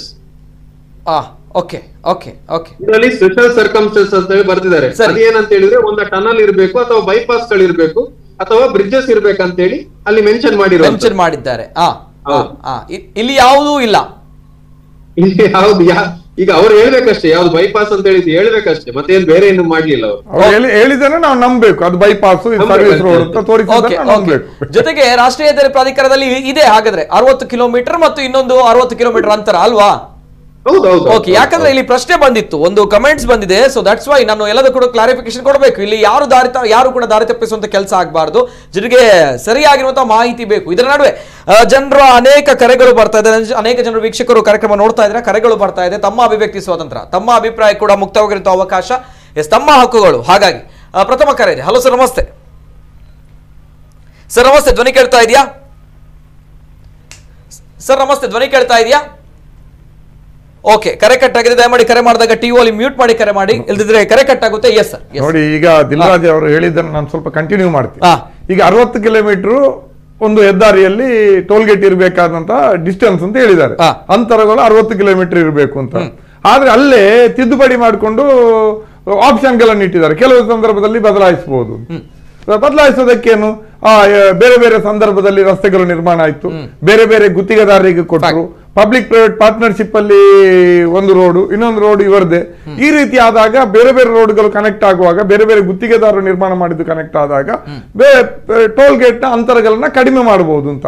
ಅದೊಂದು 5-10 kilometre ಕಡಿಮೆ ಮಾಡಿದ್ರೆ ಸರಿ. 60 ಇದ್ದಲ್ಲಿ 55, ಒಂದು 50ರ ಇದು ಬಂದ್ರೆ ಸರಿ. ಆದ್ರೆ 10 ಕಿಲೋಮೀಟರ್ ಡಿಸ್ಟೆನ್ಸ್ ಒಳಗಡೆನೆ ಆಗ್ತಾರಂತ ಅದನ್ನ ಯಾವ ರೀತಿ ಒಪ್ಲಿಕ್ಕೆ ಸಾಧ್ಯ? ನಮ್ ಕೇಳೋ ಪ್ರಶ್ನೆ, ಈಗ ಒಬ್ಬ ಪಡುಬಿದ್ರೆಯಿಂದ ಹೊರಟ ಅಲ್ವಾ, ಪಡುಬಿದ್ರೆಯಿಂದ ಹೊರಟು ಸುರತ್ಕಲ್ಗೆ ಬರ್ಲಿಕ್ಕಾದ್ರೆ ಎಷ್ಟು ಅಂದ್ರೆ, ಸುರತ್ಕಲ್ ಟು ಮುಲ್ಕಿ 11 ಕಿಲೋಮೀಟರ್, ಮುಲ್ಕಿಯಿಂದ ಅಲ್ಲಿಗೆ 5 ಕಿಲೋಮೀಟರ್, ಎಷ್ಟು 16 ಕಿಲೋಮೀಟರ್ ಆಯ್ತು. 16 ಕಿಲೋಮೀಟರ್ ಬರ್ಬೇಕು ಅಂತ ಆದ್ರೆ 2 ಕಡೆ ಟೋಲ್ ಕಟ್ಟಬೇಕು. ಯಾವ ನ್ಯಾಯ ಅಂತ ಕೇಳೋದು. ಇದಕ್ಕೊಂದು ನ್ಯಾಯ ಇದೆಯಾ? ಈಗ ತಲಪಾಡಿಯಿಂದ ಹೊರಟು 60 ಕಿಲೋಮೀಟರ್ ಅಂತ ಹೇಳ್ತಾರೆ. ತಲಪಾಡಿಯಿಂದ ನಂತೂರಿಗೆ 20 ಕಿಲೋಮೀಟರ್, ಅಲ್ಲಿಂದ ಸುರತ್ಕಲ್ಗೆ NITK 18 ಕಿಲೋಮೀಟರ್, 38, ಅಲ್ಲಿಂದ ಇಲ್ಲಿಗೆ 10 ಕಿಲೋಮೀಟರ್, ಯಜಮಾಡಿಗೆ 48 ಕಿಲೋಮೀಟರ್. ಆತ ಪಡುಬಿದ್ರೆಗೆ ಹೋಗ್ತಾನೆ ಅಂತ ಆದ್ರೆ ತಲಪಾಡಿಯಿಂದ 50 ಕಿಲೋಮೀಟರ್ ಅಲ್ಲಿ 3 ಕಡೆ ಟೋಲ್ ಗೇಟ್ ಕಟ್ಟಬೇಕು. 60 ಕಿಲೋಮೀಟರ್ ಕಡೆ ಒಂದೇ ಕಡೆ ಕಟ್ಟಬೇಕು, ಮತ್ತೆ ಇನ್ನೊಂದು 60 ಕಿಲೋಮೀಟರ್. ಇಲ್ಲಿ 50 ಕಿಲೋಮೀಟರ್ ಹೋಗೋದಾದ್ರೆ 3 ಕಡೆ ಕಟ್ಟಬೇಕು. ಇದು ಯಾವ ನ್ಯಾಯ? ನೀವು ತುಂಬಾ ನಿಮ್ಮ ಕಾನೂನಿನಲ್ಲಿ ನೀವು ಎಲ್ಲೋ ಒಂದು ಹೋಲನ್ನು ಇಟ್ಕೊಂಡಿರ್ತೀರಿ ನಿಮಗೆ ಬಳಕೆ ಮಾಡ್ಲಿಕ್ಕೆ. ಪ್ರಜಾಪ್ರಭುತ್ವ ಅಂತ ಹೇಳ್ತೀರಿ, ಡೆಮೋಕ್ರಸಿ ಅಂತ ಹೇಳ್ತೀರಿ, ಕಾನೂನು ನಿಯಮ ಸಂವಿಧಾನ ಅಂತ ಮಾತಾಡ್ತೀರಿ. ಎಲ್ಲ ಒಂದು ಸಣ್ಣ ಟೆಕ್ನಿಕ್ ಅಂಶವನ್ನು ಇಟ್ಕೊಂಡು ಜನ ಜೋರಾಗಿ ಗಲಾಟೆ ಮಾಡಿದಾಗ ಇಲ್ಲ ನಮ್ಗೆ ಅವಕಾಶ ಇದೆ ಅಂತ ತೋರಿಸ್ತೀರಿ. ನಿಮ್ಗೆ ಈಗ ನಂತೂರಿಂದ ಪಡೀಲಿಗೆ ಹೋಗುವ ರಸ್ತೆ ಈಗ ದಿಢೀರಾಗಿ ಬೈಪಾಸ್ ರಸ್ತೆ ಆಗಿದೆ. ನಾನು ಸಣ್ಣದ್ರಿಂದಲೂ ನೋಡ್ತಾ ಇರುವ ರಸ್ತೆ ಅದು. ನಾವು ಯಾವತ್ತು ಹಿಂದೆನೂ ಕೂಡ ನಾವು BC ರೋಡ್ ಕಡೆಗೆ ಹೋಗೋದು, ಅಡ್ಯಾರ್ ಕಣ್ಣೂರ್ ಕಡೆ ಹೋಗೋದಾದ್ರೆ ನಾವು ನಂತೂರಿಂದ ಲೆಫ್ಟ್ ತಗೊಂಡು ಆ ರಸ್ತೆಯಲ್ಲಿ ಹೋಗ್ತಾ ಇದ್ದದ್ದು. ಅದನ್ನ ಸ್ವಲ್ಪ ಅಗಲ ಮಾಡಿ ಅದನ್ನ ಹೆದ್ದಾರಿ ಇಲಾಖೆಗೆ ಸೇರ್ಪಡೆ ಮಾಡಿದ ತಕ್ಷಣ ಅದು ಬೈಪಾಸ್ ರೋಡ್ ಆಗತ್ತಾ? ಬೈಪಾಸ್ ರೋಡ್ ಅಂದ್ರೆ ತೀರಾ ಹೊಸ ರಸ್ತೆ ನಿರ್ಮಾಣ ಮಾಡುವಂತಹದ್ದು. ಅದರಿಂದಾಗಿ ಇದನ್ನು ನೀವು ಬೈಪಾಸ್ ರಸ್ತೆ ಅಂತ ಹೇಳ್ತೀರಿ. ಈ ರೀತಿ ಮಾಡಿಕೊಂಡು ನೀವು ತಾಂತ್ರಿಕ ಅಂಶಗಳನ್ನ ತೋರಿಸಿ ನೀವು ಇಷ್ಟು ದುಬಾರಿ ಆದಂತಹ ಟೋಲ್ ಅನ್ನ ವಸೂಲಿ ಮಾಡುವುದಾದ್ರೆ ಜನ ಇದನ್ನ ಅಧಿಕೃತ ಅನ್ನೋದನ್ನ ಯಾಕೆ ಒಪ್ಪಬೇಕು? ಈಗ ದಿಲ್ರಾಜ್ ಅವರು ಹೇಳಿದ್ರು ಇದು ವೈಜ್ಞಾನಿಕವ ಅವೈಜ್ಞಾನಿಕವ ಅನ್ನುವಂತ ಪ್ರಶ್ನೆಯನ್ನು ಹಾಕಿದ್ರು. ಎಸ್, ಅದು ಕೂಡ ಕರೆಕ್ಟೇ. ನಿಮ್ಗೆ ಈಗ ಅದು ಟೋಲ್ ಗೇಟ್ ತಾತ್ಕಾಲಿಕ ನೆಲೆಯಲ್ಲಾದ್ರೂ ಕೂಡ ನಿಮ್ಮ ಪ್ರಕಾರ ಅಧಿಕೃತ. ನೀವು ನಿಮ್ಮದೇ ಹೆದ್ದಾರಿ ಇಲಾಖೆ, ನಿಮ್ದೇ NHA, ಅದರ ಮಧ್ಯೆ ನೀವೇ ನಿಮ್ಗೆ ಬೇಕಾದ ರೀತಿಯಲ್ಲೆಲ್ಲ ಬಿಲ್ಡಪ್ ಮಾಡ್ಕೊಂಡು ನೀವು ಅದನ್ನ ತಾತ್ಕಾಲಿಕ 3-6 ತಿಂಗಳಿಗೆ ನೀವು ಅದನ್ನ ರಿನಿವಲ್ ಮಾಡ್ಕೊಂಡು ನೀವು ಅಲ್ಲಿ ಟೋಲ್ ವಸೂಲಿ ಮಾಡ್ತೀರಿ. ನಿಮ್ ಪ್ರಕಾರ ಅದು ಅಧಿಕೃತ. ನಮ್ ಪ್ರಕಾರ ಯಾಕೆ ಅನಧಿಕೃತ ಅಂತ ಹೇಳಿದ್ರೆ, ನೀವು 2015ರಿಂದ ಮೊನ್ನೆ 2018ರವರೆಗೆ ಸತತವಾಗಿ ಹೋರಾಟಗಳು ನಡೆದು ಜನ ಮಾತಾಡ್ತಾ ಇದ್ದಾಗ ನೀವು ಎಲ್ಲಾ ಮೀಟಿಂಗ್ ಅಲ್ಲಿ ಕೂಡ ಅದು ಟೆಂಪರರಿ ಟೋಲ್ ಗೇಟ್ ಅಂತ ಹೇಳಿದಿರಿ. ನೀವು ಅದನ್ನ ಮರ್ಜರ್ ಮಾಡ್ತೀವಿ ಅಂತ 6 ತಿಂಗಳಲ್ಲಿ ಮರ್ಜರ್ ಮಾಡ್ತೀವಿ ಅಂತ ಭರವಸೆ ಕೊಟ್ಟಿದ್ದೀರಿ. ಆ ನಂತರ ನೀವೇ ಅಧಿಕೃತವಾಗಿ ತೀರ್ಮಾನ ಮಾಡಿದ್ದೀರಿ 2018 ಜನವರಿಯಲ್ಲಿ ಇದನ್ನ ನಾವು ಮರ್ಜರ್ ಮಾಡ್ತೀವಿ ಯಜಮಾಡಿಯ ನವಯುಗ ಟೋಲ್ ಗೇಟ್ ಅಲ್ಲಿ ಅಂತ. ರಾಜ್ಯ ಸರ್ಕಾರಕ್ಕೆ ಅದನ್ನು ಕಲಿಸಿದ್ದೀರಿ. ರಾಜ್ಯ ಸರ್ಕಾರ ಬೆಂಗಳೂರಿನಲ್ಲಿ PWD ಡಿಪಾರ್ಟ್ಮೆಂಟ್ ಹೆಚ್ಚುವರಿ ಮುಖ್ಯ ಕಾರ್ಯದರ್ಶಿ ಅವರ ಅಧ್ಯಕ್ಷತೆಯಲ್ಲಿ ಸಭೆಯನ್ನ ನಡೆಸಿ ನೀವು ಅಲ್ಲಿ ಅದಕ್ಕೆ ಅನುಮೋದನೆಯನ್ನು ಕೊಟ್ಟಿದ್ದೀರಿ. ಅನುಮೋದನೆಯನ್ನು ಕೊಟ್ಟ ಮೇಲೆ ಈಗ ನೀವು ಅಧಿಕೃತ ಅಂತ ಹೆಂಗ್ ಹೇಳ್ತೀರಿ? ಹಾಗಾದ್ರೆ ಅವತ್ತು ತೀರ್ಮಾನ ಮಾಡಿದ್ದು ಯಾಕೆ? ಈಗ ಆ ತೀರ್ಮಾನವೇ ಇಲ್ಲ ಅಂತ ಹೇಳುವಂತದ್ದು ಯಾಕೆ? ದಾಖಲೆ ಇಟ್ಕೊಂಡು ಮಾತಾಡಿ. ನಿಮ್ಮ ಹತ್ರ ಅಷ್ಟೆಲ್ಲ ದಾಖಲೆ ಇರುವಾಗ ಮರ್ಜರ್ ತೀರ್ಮಾನ ಮಾಡಿರುವಂತ ದಾಖಲೆ ಇದೆಯಲ್ಲ, ಅದಕ್ಕೇನು ಉತ್ತರ ಕೊಡ್ತೀರಿ? ಈಗ ನೀವು 220 ಕೋಟಿ, ಈಗ ನಿತಿನ್ ಅವರೇ, ಈಗ ಅಧಿಕೃತವಾಗಿ 11 ಲಕ್ಷನ ಪ್ರತಿದಿನ ಇಲ್ಲಿಂದ ಕಟ್ಟಬೇಕು ಗುತ್ತಿಗೆದಾರ, ಎಲ್ಲಿ ಸುರತ್ಕಲ್ ಟೋಲ್ ಗೇಟ್ ಇಂದ. ಮತ್ತೆ ಇನ್ನೊಂದು 5-6 ಲಕ್ಷ ನಿಮ್ಗೆ ಇಲ್ಲಿ ಬಂಟ್ವಾಳದಲ್ಲಿ ಕಟ್ಟಬೇಕು. ದಿನಕ್ಕೆ ಒಂದು ಹೆಚ್ಚು ಕಮ್ಮಿ ಒಂದು 17-18 ಲಕ್ಷ ರೂಪಾಯಿ ಬಂತು. ತಿಂಗಳಿಗೆ ಎಷ್ಟು ಕೋಟಿ ಆಯ್ತು? ವರ್ಷಕ್ಕೆ ಎಷ್ಟು ಕೋಟಿ ಆಯ್ತು? ಈ ದುಡ್ಡಲ್ಲೆಲ್ಲೋ ಆಯ್ತು. ಅದ್ರ ಜೊತೆಯಲ್ಲಿ ಇನ್ನು ಮೈಂಟೆನೆನ್ಸ್ ಅಂತ ಒಂದು ಕಡೆ ಟೋಲ್ ಕಲೆಕ್ಟ್ ಮಾಡ್ಲಿಕ್ಕೆ ಒಂದು ಗುತ್ತಿಗೆ, ಇನ್ನೊಂದು ಕಡೆ ರೋಡ್ ಮೈಂಟೈನ್ ಮಾಡ್ಬೇಕಲ್ಲ. ಒಂದು ಸಣ್ಣ ಗುಂಡಿ ಇರಬಾರ್ದು, ಲೈಟ್ ಎಲ್ಲ ಉರಿತಾ ಇರ್ಬೇಕು, ಅಲ್ಲಲ್ಲಿ ಟಾಯ್ಲೆಟ್ ಇರ್ಬೇಕು, ಅಲ್ಲಲ್ಲಿ ನೀರು ಇರ್ಬೇಕು, ಇನ್ನೇನೇನೋ ಮೈಂಟೆನೆನ್ಸ್ ಇದೆ, ಹುಲ್ಲು ಬೆಳಿಬಾರ್ದು ಅಂತೆಲ್ಲ ಇದೆ. ಅದಕ್ಕಾಗಿ ನೀವು ವರ್ಷಕ್ಕೆ 8 ರಿಂದ 10 ಕೋಟಿ ರೂಪಾಯಿ ಒಬ್ಬ ಏಜೆನ್ಸಿಗೆ ಗುತ್ತಿಗೆ ಕೊಡ್ತೀರಿ. ಈ 8 ರಿಂದ 10 ಕೋಟಿ ಅಷ್ಟು ಮೈಂಟೆನೆನ್ಸ್ ಎಲ್ಲಿ ಆಗಿದೆ? ವರ್ಷಕ್ಕೆ ಒಂದು 2-3 ಕೋಟಿ ಆದ್ರೂ ಮೈಂಟೆನೆನ್ಸ್ ಗೆ ಖರ್ಚಾಗತ್ತಾ? ಆಗಲ್ಲ. ಬಾಕಿ ದುಡ್ಡು ಆ ಗುತ್ತಿಗೆದಾರ ಯಾರಿಗೆಲ್ಲ ಅಂತಾನೆ ನಾವು ಕೇಳಬಾರ್ದಾ? ಪ್ರಜೆಗಳು ಪ್ರಜೆಗಳು ಕೇಳಬಾರ್ದಾ? ರಾಜಕಾರಣಿಗಳು ಕೇಳಲ್ಲ, MLA ಕೇಳಲ್ಲ, MP ಕೇಳಲ್ಲ, ಹೋಗ್ಲಿ ವಿರೋಧ ಪಕ್ಷದವರು ಕೇಳಲ್ಲ ಅಂದಾಗ ನಾವು ಒಂದು ಸಾಮಾಜಿಕ ಕಾರ್ಯಕರ್ತರಾಗಿ, ಸಮಾಜದ ಬಗ್ಗೆ ಕಾಳಜಿ ಉಳ್ಳವರಾಗಿ ಅಥವಾ ಸಾರ್ವಜನಿಕರಾಗಿ ಕೇಳಬಾರ್ದಾ? ಪ್ರತಿ ವರ್ಷ 8 ರಿಂದ 10 ಕೋಟಿ ಗುತ್ತಿಗೆದಾರರಿಗೆ ಕೊಡ್ತೀರಲ್ಲ ರೋಡ್ ಮೈಂಟೆನೆನ್ಸ್ ಅಂತ, BC ರೋಡ್ ಟು ಸುರತ್ಕಲ್, ಆ 10 ಕೋಟಿ ಖರ್ಚಾಗ್ತದ? ಯಾವಾಗ್ಲೂ ಕೂಲೂರು ರಸ್ತೆ ಹೊಂಡ ಬಿದ್ದೇ ಇರ್ತದೆ. ಈ ಪ್ರಶ್ನೆಗಳಿರೋದ್ರೆ ನಾವು ಪ್ರಶ್ನೆ ಮಾಡ್ತೀವಿ, ಅದು ಅನಧಿಕೃತ ಅಂತ ಹೇಳ್ತೀವಿ. ನೀವು ಪ್ರಶ್ನೆ ಮಾಡಿರೋದವ್ರನ್ನ ಅರೆಸ್ಟ್ ಮಾಡಿ ಜೈಲಿಗೆ ಹಾಕೋದಾದ್ರೆ ಪ್ರಥಮ ಹಾಕಿ. ತಾವು ಅನಧಿಕೃತ ಟೋಲ್ ಗೇಟ್ ನಾವು ಅನಧಿಕೃತ ಅಂತಲೇ ಹೇಳ್ತೀವಿ. ನೀವು ಮಾಡ್ತಾ ಇರೋದು ಸುಲಿಗೆ, ತಾತ್ಕಾಲಿಕ ಅಂತ ಹೇಳಿದಿರಿ, ಮರ್ಜರ್ ಮಾಡ್ತೀವಿ ಅಂತ ತೀರ್ಮಾನ ಮಾಡಿದಿರಿ, ಆಮೇಲೆ ಕೂಡ ಈಗ ಟೋಲ್ ಗೇಟ್ ಅನ್ನು ಮುಂದುವರಿಸ್ತಾ ಇರೋದ್ರಿಂದ ನಮ್ಗೆ ಇದು ಅನಧಿಕೃತ, ಅದು ಸುಲಿಗೆ ಕೇಂದ್ರ. ಬರ್ತೇನೆ. ಅನೇಕ ಕರೆಗಳು ಬರ್ತಾ ಇದೆ. ಮತ್ತೊಂದು ಕರೆ ಇದೆ. ಹಲೋ ಸರ್, ನಮಸ್ತೆ. ನಮಸ್ಕಾರ, ಸುನೀಲ್ ಬಜಲ್ಕೆರೆ ಅಂತ ಹೇಳಿ. ನಮಸ್ತೆ ಸರ್, ಮಾತಾಡಿ ಸರ್. ಮೊನ್ನೆ ನಾನು ಹೇಳಿದ್ದೆ ಇದು ಅನಧಿಕೃತ ಅಲ್ಲ, ಅಧಿಕೃತ ಅಂತ ಹೇಳಿ. ಯಾಕಂದ್ರೆ ಅದಕ್ಕೆ ಬೇಕಾದಂತ ಡಾಕ್ಯುಮೆಂಟ್ ಗಳನ್ನು ಇವರು ಮಾಡಿಟ್ಟಿದ್ದಾರೆ. ನಾನು ಮೊನ್ನೆ ಹೇಳಿದ್ದೇನೆ, ಬಹುಶಃ ತಮ್ಗೆ ಕಳಿಸಿದ್ದಾರೆ ಆವಾಗ್ಲೇ. ಹೌದು, ಕಳಿಸಿದ್ದಾರೆ. ಅನಧಿಕೃತ ಅಲ್ಲ, ಇದು ಅಧಿಕೃತ ಅಂತ ಹೇಳಿ ಅದಕ್ಕೆ ಬೇಕಾದಂತ ಡಾಕ್ಯುಮೆಂಟ್ ಅನ್ನು ರೆಡಿ ಮಾಡಿಟ್ಟಿದ್ದಾರೆ. ಪ್ರತಿ ಬಾರಿ ನೋಟಿಫಿಕೇಶನ್ ಚೇಂಜ್ ಮಾಡಿ ಇವರಿಗೆ ಯಾವ ರೀತಿ ಬೇಕು ಆ ರೀತಿ ಮಾಡ್ತಾ ಇದ್ದಾರೆ. ಆದ್ರೆ ನಾನ್ ಮೊನ್ನೆನೂ ಹೇಳ್ತಿದ್ದೆ, ಜನಪ್ರತಿನಿಧಿಗಳು ಯಾಕೆ ಸುಮ್ಮನೆ ಕೂತ್ಕೊಳ್ತಾರೆ? ದಿಲ್ ರಾಜ್ ಆಳ್ವರ್ ಅವರು ಡಾಕ್ಯುಮೆಂಟ್ ತಗೊಂಡು ಹೋರಾಟ ಮಾಡ್ತಾರೆ. ಹಲವಾರು ಸಮಯದಿಂದ ಮುನೀರ್ ಕಾಟಿಪಾಳ ಅವರು ಹೋರಾಟ ಮಾಡ್ತಾ ಇದ್ದಾರೆ. ನಾನು ಮುನೀರ್ ಕಾಟಿಪಾಳ ಅವರ ಜೊತೆ ನಿನ್ನೆ ಕೂಡ ಮಾತಾಡಿದ್ವಿ. ಇದ್ರ ಬಗ್ಗೆ ಒಂದು ಅರ್ಧ ಗಂಟೆ ನಾವು ಡಿಸ್ಕಸ್ ಮಾಡಿದ್ದೇವೆ. ಇವತ್ತು ಡಾಕ್ಯುಮೆಂಟ್ ವಿತ್ ಹೋರಾಟ ಮಾಡುವಾಗ ರಾಜಕಾರಣಿಗಳು ಬರ್ತಾನೆ ಇಲ್ಲ. ಹೆದ್ದಾರಿ ಪ್ರಾಧಿಕಾರದವರು ಬರ್ತಾರೆ, ಇದನ್ನು ಸರಿ ಮಾಡ್ತಾರೆ. ಯಾವಾಗ ಸರಿ ಮಾಡ್ತಾರೆ? ದೊಡ್ಡ ಮಟ್ಟದ ಹೋರಾಟವನ್ನು ಮಾಡಿ ಎಲ್ಲ ರೋಡ್ ಅನ್ನು ಬ್ಲಾಕ್ ಮಾಡಿ ಬಿಡಬೇಕು. ಕೇಂದ್ರಕ್ಕೆ ಗೊತ್ತಾಗಬೇಕು ಮಂಗಳೂರಿನವರು ಸತ್ತಿಲ್ಲ, ಜೀವಂತ ಇದ್ದಾರೆ ಅಂತ ಹೇಳಿ. ಅಂತ ಹೋರಾಟ ಅನಿವಾರ್ಯವಾಗುತ್ತೆ. ಮಂಗಳೂರಿನವರು ಸತ್ತಿಲ್ಲ, ಬದುಕಿದ್ದಾರೆ ಅನ್ನುವಂತಹ ವಿಚಾರ ಬೇಕು. ಈ ಒಂದು ವಿಚಾರದಲ್ಲಿ ಬೇಕು ಅನ್ನುವಂತ ಬಹುಶಃ ನಂಗೆ ಕಾಣ್ತದೆ. ಎಸ್ ಸುನೀಲ್ ಮಾತಾಡಿ. ಅನಿವಾರ್ಯವಾಗಿ ನಾವು ಒಂದು ಉಗ್ರವಾದ ಹೋರಾಟ ಅಂತ ಹೇಳಿದ್ರೆ ರೋಡ್ ಅನ್ನು ಬ್ಲಾಕ್ ಮಾಡೋಣ, ಹೈವೇ ಬಂದ್ ಮಾಡೋಣ ಎಲ್ಲರಿಗೂ. ಅದು ಕೂಡ ಯಾವ ಸಂದರ್ಭ ಅಂತ ಹೇಳಿದ್ರೆ ಅಧಿಕಾರಿಗಳು ಬರ್ತಾರೆ, ಕೇಂದ್ರದ ಮಂತ್ರಿಗಳು ಯಾರಾದ್ರೂ ಬಂದ್ರೆ ಆ ಸಂದರ್ಭ ನಾವು ನಿಲ್ಸೋಣ, ಇವರಿಗೆ ಬಿಸಿ ಮುಟ್ಟಿಸುವಂತ ಕೆಲಸವನ್ನು ಮಾಡೋಣ. ಇಷ್ಟು ಜನ ಬಸ್ ಮಾರಿಕಲ್ಲಿದ್ದಾರೆ, ಬಸ್ ಅನ್ನು ಲೈನ್ ಅಲ್ಲಿ ನಿಲ್ಸಿ ಬಿಡೋಣಲ್ಲ. ಇವರು ಏನ್ ಮಾಡಕ್ಕಾಗತ್ತೆ? ಇವರಿಗೆ ಎಷ್ಟು ಜನರ ಮೇಲೆ ಕೇಸ್ ಆಗ್ಬೋದು? 1,20,000ನ. ನಾಳೆ ನನ್ಗೆ ಗೊತ್ತಿದೆ, ಗುಜರಾತ್ ನಲ್ಲಿ ಅವರು ಯಾರೋ ಒಬ್ರು ಹೇಳಿದ್ರು 5 ಕಿಲೋಮೀಟರ್ ಒಂದು ಟೋಲ್ ಗೇಟ್ ಇದೆ ಅಂತ ಹೇಳಿ. ಗುಜರಾತ್ ಅಲ್ಲಿ ಕಾರ್ಗಳಿಗೆ ಹಣವನ್ನೇ ಕಲೆಕ್ಟ್ ಮಾಡಲ್ಲ. ನಾನು ಕಾರಲ್ಲಿ ಹೋದ ಗುಜರಾತ್ ಅಲ್ಲಿ 1 ವರ್ಷ ಅಲ್ಲಿ ಕೆಲವು ಕಡೆಯಲ್ಲಿ ಟೋಲ್ ಗೇಟ್ ಅಲ್ಲಿ ಕಾರಲ್ಲಿ ಹಣವನ್ನೇ ಕಲೆಕ್ಟ್ ಮಾಡ್ತಾ ಇಲ್ಲ. ಇಲ್ಲಿ ಕಾರಿಗೆ ಹಣ ತಗೊಳ್ತಾರೆ. ಹಾಗಾದ್ರೆ ಇದು ಭಾರತ ದೇಶದಲ್ಲಿ ಗುಜರಾತ್ ಬೇರೆ ರಾಷ್ಟ್ರದಲ್ಲಿ ಇರೋದಾ, ಭಾರತದಲ್ಲಿ ಇರೋದಾ? ಏನಿದು ವಿಶೇಷವಾಗಿ? ಗುಜರಾತ್ನವ್ರಿಗೆ ಒಂದು ಬೇರೆ, ನಮ್ಗೊಂದು ಬೇರೆ. ನಾವೇನು ಮಂಗಳೂರಿನ ಜನ ಮೂರ್ಖರ ಅಲ್ಲ, ರಾಜ್ಯದ ಜನ ಮೂರ್ಖರ?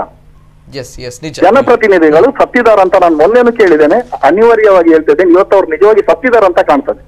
ಇಲ್ಲ ಅಂತ ಹೇಳಿದಕ್ಕೆ ಒಂದು ತಾತ್ವಿಕವಾದ ಒಂದು ಪರಿಹಾರವನ್ನು ಕಂಡುಕೊಡ್ಬೋದಿತ್ತಲ್ಲ ಅವರಿಗೆ, ರಾಜಕಾರಣಿಗಳಿಗೆ. Yes sir, thank you. Sunil Bajalakeri ಅವರು ಕಳೆದ ಬಾರಿ ಆಸಿಫ್ ಅವರ ಕಾರ್ಯಕ್ರಮದಲ್ಲೂ ಕೂಡ ಕರೆ ಮಾಡಿ ಹೇಳಿದ್ರು. ಆ ಸಂದರ್ಭ ನಾನು ನೇರವಾಗಿ ಕೇಳಿದೆ ಈ ಪ್ರಶ್ನೆಯನ್ನ. ಇದು ಅಧಿಕೃತ ಅನ್ನುವಂಥ ವಿಚಾರವನ್ನ ಸುನಿಲ್ ಬಜಲಕೇರಿ ಅವರು ನನಗೆ ಕರೆ ಮಾಡಿ ಹೇಳಿದ್ರು ಈ ಕಾರ್ಯಕ್ರಮದಲ್ಲೇ, ಲೈವ್ ಕಾರ್ಯಕ್ರಮದಲ್ಲೇ. ದಿಲ್ ರಾಜ್ ಆಳ್ವ ಅವರ ಮಾತುಗಳು ಏನಿತ್ತು ಅಂತ ಹೇಳಿ ಅನಧಿಕೃತ ಅನ್ನುವಂತಹ ವಿಚಾರಗಳಿತ್ತು. ಹಾಗಾಗಿ ಇಲ್ಲಿ ಗೊಂದಲಗಳು ಸೃಷ್ಟಿಯಾಗಿತ್ತು. ತದನಂತರ ನಾನು ದಿಲ್ ರಾಜ್ ಆಳ್ವ ತಮ್ಮಲ್ಲೇ ಕೇಳಬೇಕೀಗ, ಇದು ಅಧಿಕೃತವೋ ಅನಧಿಕೃತವೋ? ಮುನೀರ್ ಕಾಟಿಪಾಳ ಸ್ಟ್ಯಾಂಡ್ ಇದೆ, ಇದು ಅನಧಿಕೃತ. What about Dil Raj stand? ಏಕೆ ಅಂದ್ರೆ ಅವರು ಅದನ್ನ ಅನಧಿಕೃತ ತಾತ್ಕಾಲಿಕವಾಗಿದ್ದದನ್ನ ಈಗ ಏನೇನೋ ಮಾಡಿಕೊಂಡು ಅದನ್ನ ಅಧಿಕೃತ ಅಂತ ಹೇಳಿದ್ರೆ ಅವರ ಕಾನೂನಿನ ಮಟ್ಟಿಗೆ ಅದು ಅಧಿಕೃತ ಆಗಿರ್ಬೋದು, ನಾಗರಿಕರ ಮಟ್ಟಿಗೆ ಅದು ಅನಧಿಕೃತ. ನಾವು ಒಪ್ಪೋದಿಲ್ಲ ಅದನ್ನ ಅಧಿಕೃತ ಅಂತ. ಕಾನೂನಿನ ಮಟ್ಟಿಗೆ ಇದು ಅಧಿಕೃತ. ನಾವು ಸಾರ್ವಜನಿಕರದನ್ನು ಒಪ್ಪೋದಿಲ್ಲ. ಕಾನೂನನ್ನು ದುರುಪಯೋಗ ಮಾಡಿಕೊಂಡು, ಜನರ ಮೌನ ಅಸಹಾಯಕತೆಯನ್ನು ದುರುಪಯೋಗ ಮಾಡಿಕೊಂಡು, ಜನಪ್ರತಿನಿಧಿಗಳ ಜೊತೆ ಇರುವ ಒಡನಾಟವನ್ನು ದುರುಪಯೋಗ ಮಾಡಿಕೊಂಡು ಅದನ್ನು ಇವತ್ತು ಅಧಿಕೃತ ಅಂತ ಮಾಡಿದ್ರೆ ನಾವು ಸಾರ್ವಜನಿಕರು, ನಾಗರಿಕ ಸಮಾಜ, ಜಿಲ್ಲೆಯ ಜನ ಅದನ್ನು ಒಪ್ಪುವುದಿಲ್ಲ. ನಾವು ಅದನ್ನು ಅನಧಿಕೃತ ಅಂತ ಹೇಳ್ತೀವಿ. ಅದನ್ನ ಅನಧಿಕೃತ ಟೋಲ್ ಅಂತ ಮಾಡ್ಲಿಕ್ಕೆ ನಾವು ಮತ್ತೆ ಹೋರಾಟವನ್ನು ತೀವ್ರಗೊಳಿಸ್ತೀವಿ. ಈಗ ಈ ಪ್ರತಿಭಟನೆ ನಾನು ಮೊನ್ನೆ ಮುನೀರ್ ಕಾಟಿಪಾಳ ಹತ್ರ ಕೂಡ ಹೇಳಿದೆ. ಈ ಟೈಮ್ ನಮ್ಮ ಪ್ರತಿಭಟನೆ ಹೇಗಿರ್ಬೇಕಂತ ಹೇಳಿದ್ರೆ, ಇವ್ರೇನೀಗ ಫ್ಲೆಕ್ಸ್ ಒಂದು ಹಾಕಿದಾರಲ್ವಾ, ಅವ್ರು ಹಾಕ್ಲಿ ತೊಂದ್ರೆ ಇಲ್ಲ, ನಾವೇನು ಅದಕ್ಕೆ ಎದುರುದಿಲ್ಲ. ಆದ್ರೆ ಒಂದು ಮಾತ್ರ ಸತ್ಯ, ಈ K19 ಗಾಡಿಗಳನ್ನು ಅವ್ರು ಬಿಡ್ತಾ ಇದ್ದಾರಲ್ವಾ, ಕಾರ್ಗಳನ್ನು, ಅದು ಕೂಡ ಇವ್ರು ನಿಲ್ಲಿಸ್ಬೇಕು. ಇವ್ರ ಕಾನೂನಲ್ಲಿ ಅಷ್ಟು ಸರಿ ಇದ್ರಂತ ಆದ್ರೆ K19 ಗಾಡಿ ಕೂಡ ಇವರು ಫಾಸ್ಟ್ ಟ್ಯಾಗ್ ಅಲ್ಲೇ ಹೋಗ್ಬೇಕು. ಇವತ್ತು ನಮ್ಮ ಮಂಗಳೂರಿನ ಜನ ಏನು ಇವತ್ತು ನಿದ್ರೆಯಲ್ಲಿದ್ದಾರೆ ನೋಡಿ, ಇವತ್ತು ನಮ್ಗೆ ಬಿಟ್ಟಿದ್ದಾರೆ ಅಂತೇಳಿ ಇವರೇನು ಸುಮ್ಮನೆ ಇದ್ದಾರೆ ಹಾಕಿ ಕೂಡ. ನನ್ನ ಒಂದೇ ಒಂದು ಇವ್ರ ಕಾನೂನಲ್ಲಿ ಅಷ್ಟು ಪಕ್ಕ ಇದ್ರೆ, ಇವ್ರ ಕಾನೂನನ್ನು ಅವ್ರು ಅಷ್ಟು ಫಾಲೋ ಮಾಡ್ತಾ ಇದ್ರೆ K19 ಗಾಡಿಗಳಿಗೂ ಬಿಡಬಾರ್ದು. ಇವರು ಒಳ್ಳೆ ಪ್ರಶ್ನೆ, ಒಳ್ಳೆ ವಿಚಾರ ಇದು. ಬಿಡಬಾರ್ದು, ಬೈಕ್ ಬಿಡಬಾರ್ದು. ಇವರು ಇನ್ನೊಂದು ಬೋರ್ಡ್ ಹಾಕ್ಲಿ ಅದರ ಬದಿಯಲ್ಲಿ, ಆಗ ಇವರ NH ಅವರಿಗೆ ಎಷ್ಟು ತಾಕತ್ತಿದೆ ಅಂತೇಳಿ ನಮ್ಗೆ ಗೊತ್ತಾಗ್ತದೆ. ಇನ್ನೊಂದು, ಈ ಪಡುಬಿದ್ರೆಯಿಂದ ಟುವರ್ಡ್ಸ್ ನೀವು ಯಜಮಾಡಿಯಿಂದ ನಮ್ಮ ಮಂಗಳೂರಿಗೆ ಬರುವಾಗ ಟೋಲ್ ರೋಡ್ ಎಂಡ್ ಅಂತೇಳಿ ದೊಡ್ಡ ಪರ್ಮನೆಂಟ್ ಬೋರ್ಡ್ ಹಾಕೊಂಡಿದ್ದಾರೆ. ಅದಾದ ತಕ್ಷಣ ಇವತ್ತು ಟೋಲ್ ಗಳನ್ನ ಕಲೆಕ್ಟ್ ಮಾಡ್ತಾ ಇದ್ದಾರೆ. ಇಲ್ಲಿ ಒಂದು ಬೋರ್ಡ್ ಹಾಕಿ ನೋಡುವ, ಟೋಲ್ ರೋಡ್ ಸ್ಟಾರ್ಟ್ ಆಗಿದೆ ಅಂತೇಳಿ ಇನ್ನೊಂದು ಬೋರ್ಡ್ ಮಾಡ್ಲಿ ನೋಡುವ, ಅದನ್ನು ಪರ್ಮನೆಂಟ್ ಬೋರ್ಡ್ ಮಾಡ್ಲಿ NH ಅವರು. ಇಂಥ ಬ್ಯಾನರ್ ಗಳನ್ನ ಹಾಕಿ ಇವತ್ತೇನು ಪ್ರತಿಭಟನೆ ಆದಿದ್ದೆಲ್ಲ, ನಾನು ಮುನೀರ್ ಕಾಟಿಬಲ್ ಅದೇ ಹೇಳುದು, ನಾವು ಪ್ರತಿಭಟನೆ ಮಾಡೋದು ಬೇಡ, ನಮ್ಮ ಹೋರಾಟ ಹೇಗಿರ್ಬೇಕಂತ ಹೇಳಿದ್ರೆ K19 ಗಾಡಿಗಳಿಗೆ ಬಿಡ್ಲೇಬಾರ್ದು. ನೋಡುವ ಇವ್ರು ಎಷ್ಟು ಯಾವ ರೀತಿ ಇವರು ಇನ್ನೊಂದು ಬ್ಯಾನರ್ ಹಾಕಿ ನೋಡುವ. ಓಕೆ ಆದ್ರೆ ತಾವುಗಳು ವಿರೋಧಿಗಳಾಗ್ತೀರಾ ಅವಾಗ ಆ ಸಂದರ್ಭ ಬಹುಶಃ? ಇರ್ಲಿ ನೋಡಿ, K19 ವಿರೋಧಿಗಳಲ್ಲ, K19 ಬಸ್ ಅಲ್ಲಿ ಹೋಗುವಂತ ಜನರಿಗೆ ಇವರು ಟೋಲ್ ಹಾಕ್ತಾರೆ. ಆಗ ಇವರು ಮಂಗಳೂರಿನ ಜನರಲ್ವಾ? ಕಾರಲ್ಲಿ ಹೋಗುವವರು ಮಾತ್ರ ಮಂಗಳೂರಿನ ಜನರ?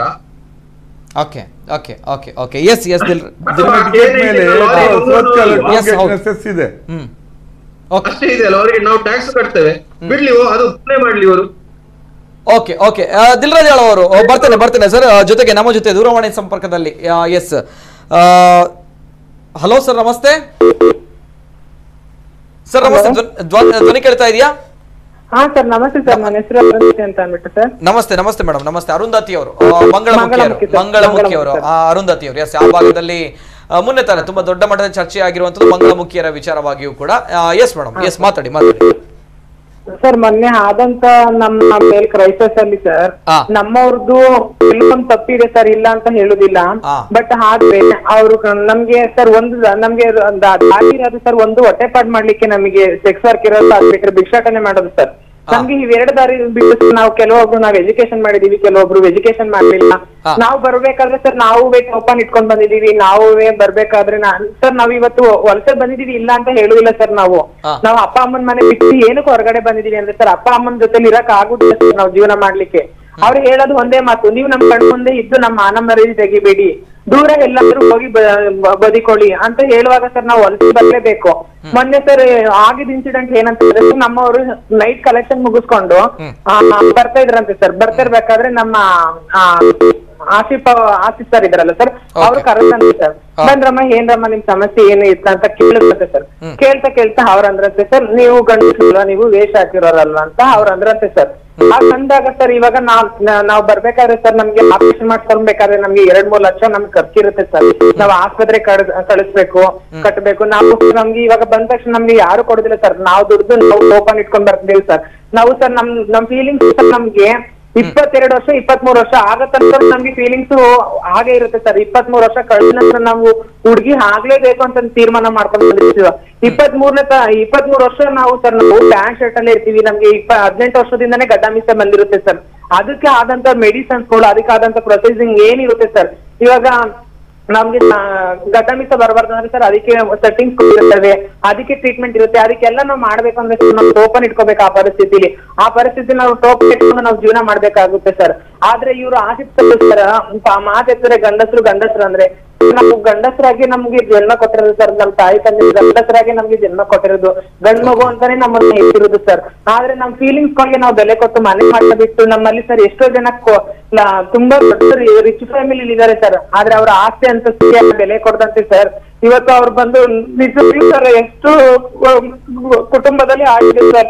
ಈ ತರ ನಮ್ ತರ ಆದವ್ರನ್ನ ಸಾಯಿಸಿರೋರು ಇದ್ದಾರೆ ಸರ್. ಅಣ್ಣ ತಮ್ಮಂದಿರೆಲ್ಲ ಸೇರ್ಕೊಂಡ್ ಸಾಯಿಸಿದ್ದಾರೆ. ಆದ್ರೆ ನಾವು ಜೀವದಾಸೆಗೋಸ್ಕರ ನಾವ್ ಎಲ್ಲೋ ಒಂದ್ ಕಡೆ ಬಂದು ಜೀವನ ಮಾಡ್ತಾ ಇದೀವಿ. ಆದ್ರೆ ಇವರು ಆಸಕ್ತರು ಪದೇ ನೀವು ಬಂದವ್ರು, ಬಯಲುಸೀಮೆಯಿಂದ ಬಂದವ್ರು, ನಾವು ಪಾಕಿಸ್ತಾನದಿಂದ ಬಂದಿಲ್ಲ ಅಲ್ವ ಸರ್. ನಾವು ಈ ದೇಶದಲ್ಲಿ ನಾವು ಪ್ರಜಾಪ್ರಭುತ್ವದಲ್ಲಿ ನಾವು ಇದೀವಲ್ಲ ಸರ್, ನಾವು ಸದಸ್ಯರೇ ಅಲ್ಲ ಸರ್. ನಮ್ಗೂ ಓಟಾಕರು ರೈಟ್ಸ್ ಸರ್ಕಾರ ಕೊಟ್ಟಿದೆ. ಆದ್ರೆ ರೋಡ್ ಮಾಡ್ತಾ ಇದೀವಿ ಸರ್. ಇವಾಗ ನಾವು ಹುಟ್ಟೂರಲ್ಲಿ ನಾವು ವೋಟ್ ಮಾಡ್ಲಿಕ್ಕಿಲ್ಲ ಸರ್. ನಾವು ಮಂಗ್ಳೂರ್ ಬಂದು 10 ವರ್ಷ ಆಗಿದೆ ಸರ್, 10-12 ವರ್ಷ ಆಗಿದೆ. ನಮ್ದು ಪ್ರತಿಯೊಂದು ಡಾಕ್ಯುಮೆಂಟ್ಸ್ ನಮ್ದು ಮಂಗ್ಳೂರಲ್ಲಿ ಇದೆ ಸರ್. ನಮ್ಗೆ ತುಳು ಬರುದಿಲ್ಲ, ಅದೊಂದು ಇದೆ ಸರ್. ಆದ್ರೆ ನಾವು ಪ್ರತಿಯೊಂದು ಜೀವನ ನಾವು ಇಲ್ಲೇ ಮಾಡ್ತಾ ಇದೀವಿ ಸರ್. ಇವತ್ತು ಮಂಗಳೂರು ಜನತೆಯಿಂದ ನಾವು ಜೀವನ ಮಾಡ್ತಿದೀವಿ ಸರ್. ನಮ್ಗೆ ಮಂಗಳೂರಲ್ಲಿ ಎಲ್ಲೇ ಹೋದ್ರು ನಮ್ಗೆ ₹1 ₹2 ನಮ್ಗೆ ಕೊಟ್ಟೆ ಕೊಡ್ತಾರೆ ಸರ್. ನಮ್ಮ ಹೊಟ್ಟೆ ಪಾಡಿಗೆ ಯಾವ್ದು ತೊಂದ್ರೆ ಆಗ್ಲಿಲ್ಲ ಸರ್. ಆದ್ರೆ ಆಶಿಕ್ತರು ಪದೇ ಗಂಡಸರು ಅಂತ ಒತ್ತಿ ಹೇಳ್ತಿದ್ದಾರೆ ಸರ್.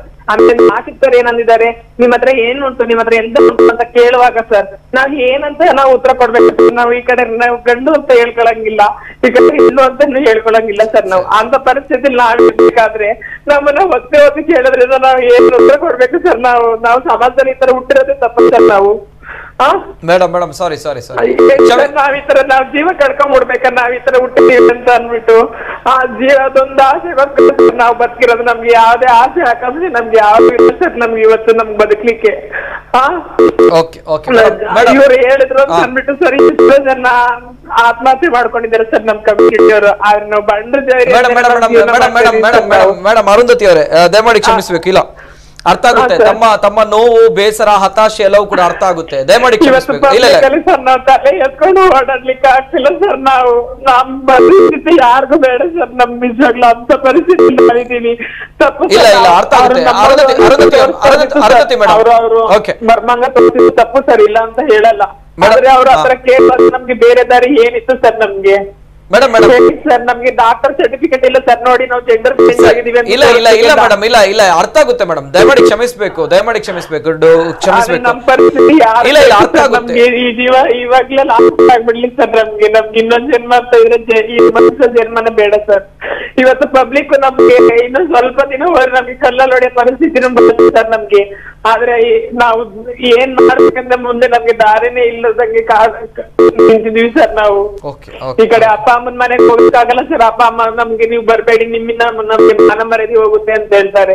ಈ ಕಡೆ ಸಮಾಜದಿಂದ ಈ ಕಡೆ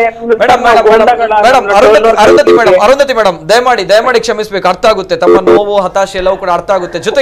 ಜೊತೆಗೆ ಸಾರಿ ವೆರಿ ಸಾರಿ. ಕಣ್ಣೀರ್ ಹಾಕ್ಬೇಡಿ, ದಯಮಾಡಿ ಕಣ್ಣೀರ್ ಹಾಕ್ಬೇಡಿ. ನಮ್ಗೆ ಸರ್ ಟೋಲ್ನವ್ರು ಕಳ್ಸಿದ್ರು ಟೋಲ್ ನಲ್ಲಿ ಸರ್ ಫಾಸ್ಟ್ ಆಗಿ ಬಂದು ನಮ್ಮವ್ರು ಈಗ ಅಲ್ಲಿ ಮೇಡಮ್ ಅಲ್ಲಿ ಟೋಲ್ ಗೇಟ್ ಅಲ್ಲಿ ಆಗಿರುವಂತಹ ಸಮಸ್ಯೆ ಅಂದ್ರೆ ಆ ಟೋಲ್ ಗೇಟ್ ಅಲ್ಲಿ ಮುನ್ನೆತನೆ ಆಗಿರುವಂತಹ ಸಮಸ್ಯೆ, ಆ ವಿಡಿಯೋಗಳು ವೈರಲ್ ಆಗಿರುವಂತಹ ತದನಂತರ ಆಗಿರುವಂತಹ ಬೆಳವಣಿಗೆಗಳು ತಮ್ಮ ಕಡೆ ಗೊತ್ತಿದೆ ಮೇಡಮ್. ಇದೊಂದು ವಿಚಾರ ಆಗಿರುವಂತ ತಮ್ಗೆ ಗೊತ್ತಿದೆ ಅಲ್ವಾ? ಸೊ ಅದು ತುಂಬಾ ಬೇಸರ ತಂದಿರುವಂತಹ ವಿಚಾರ.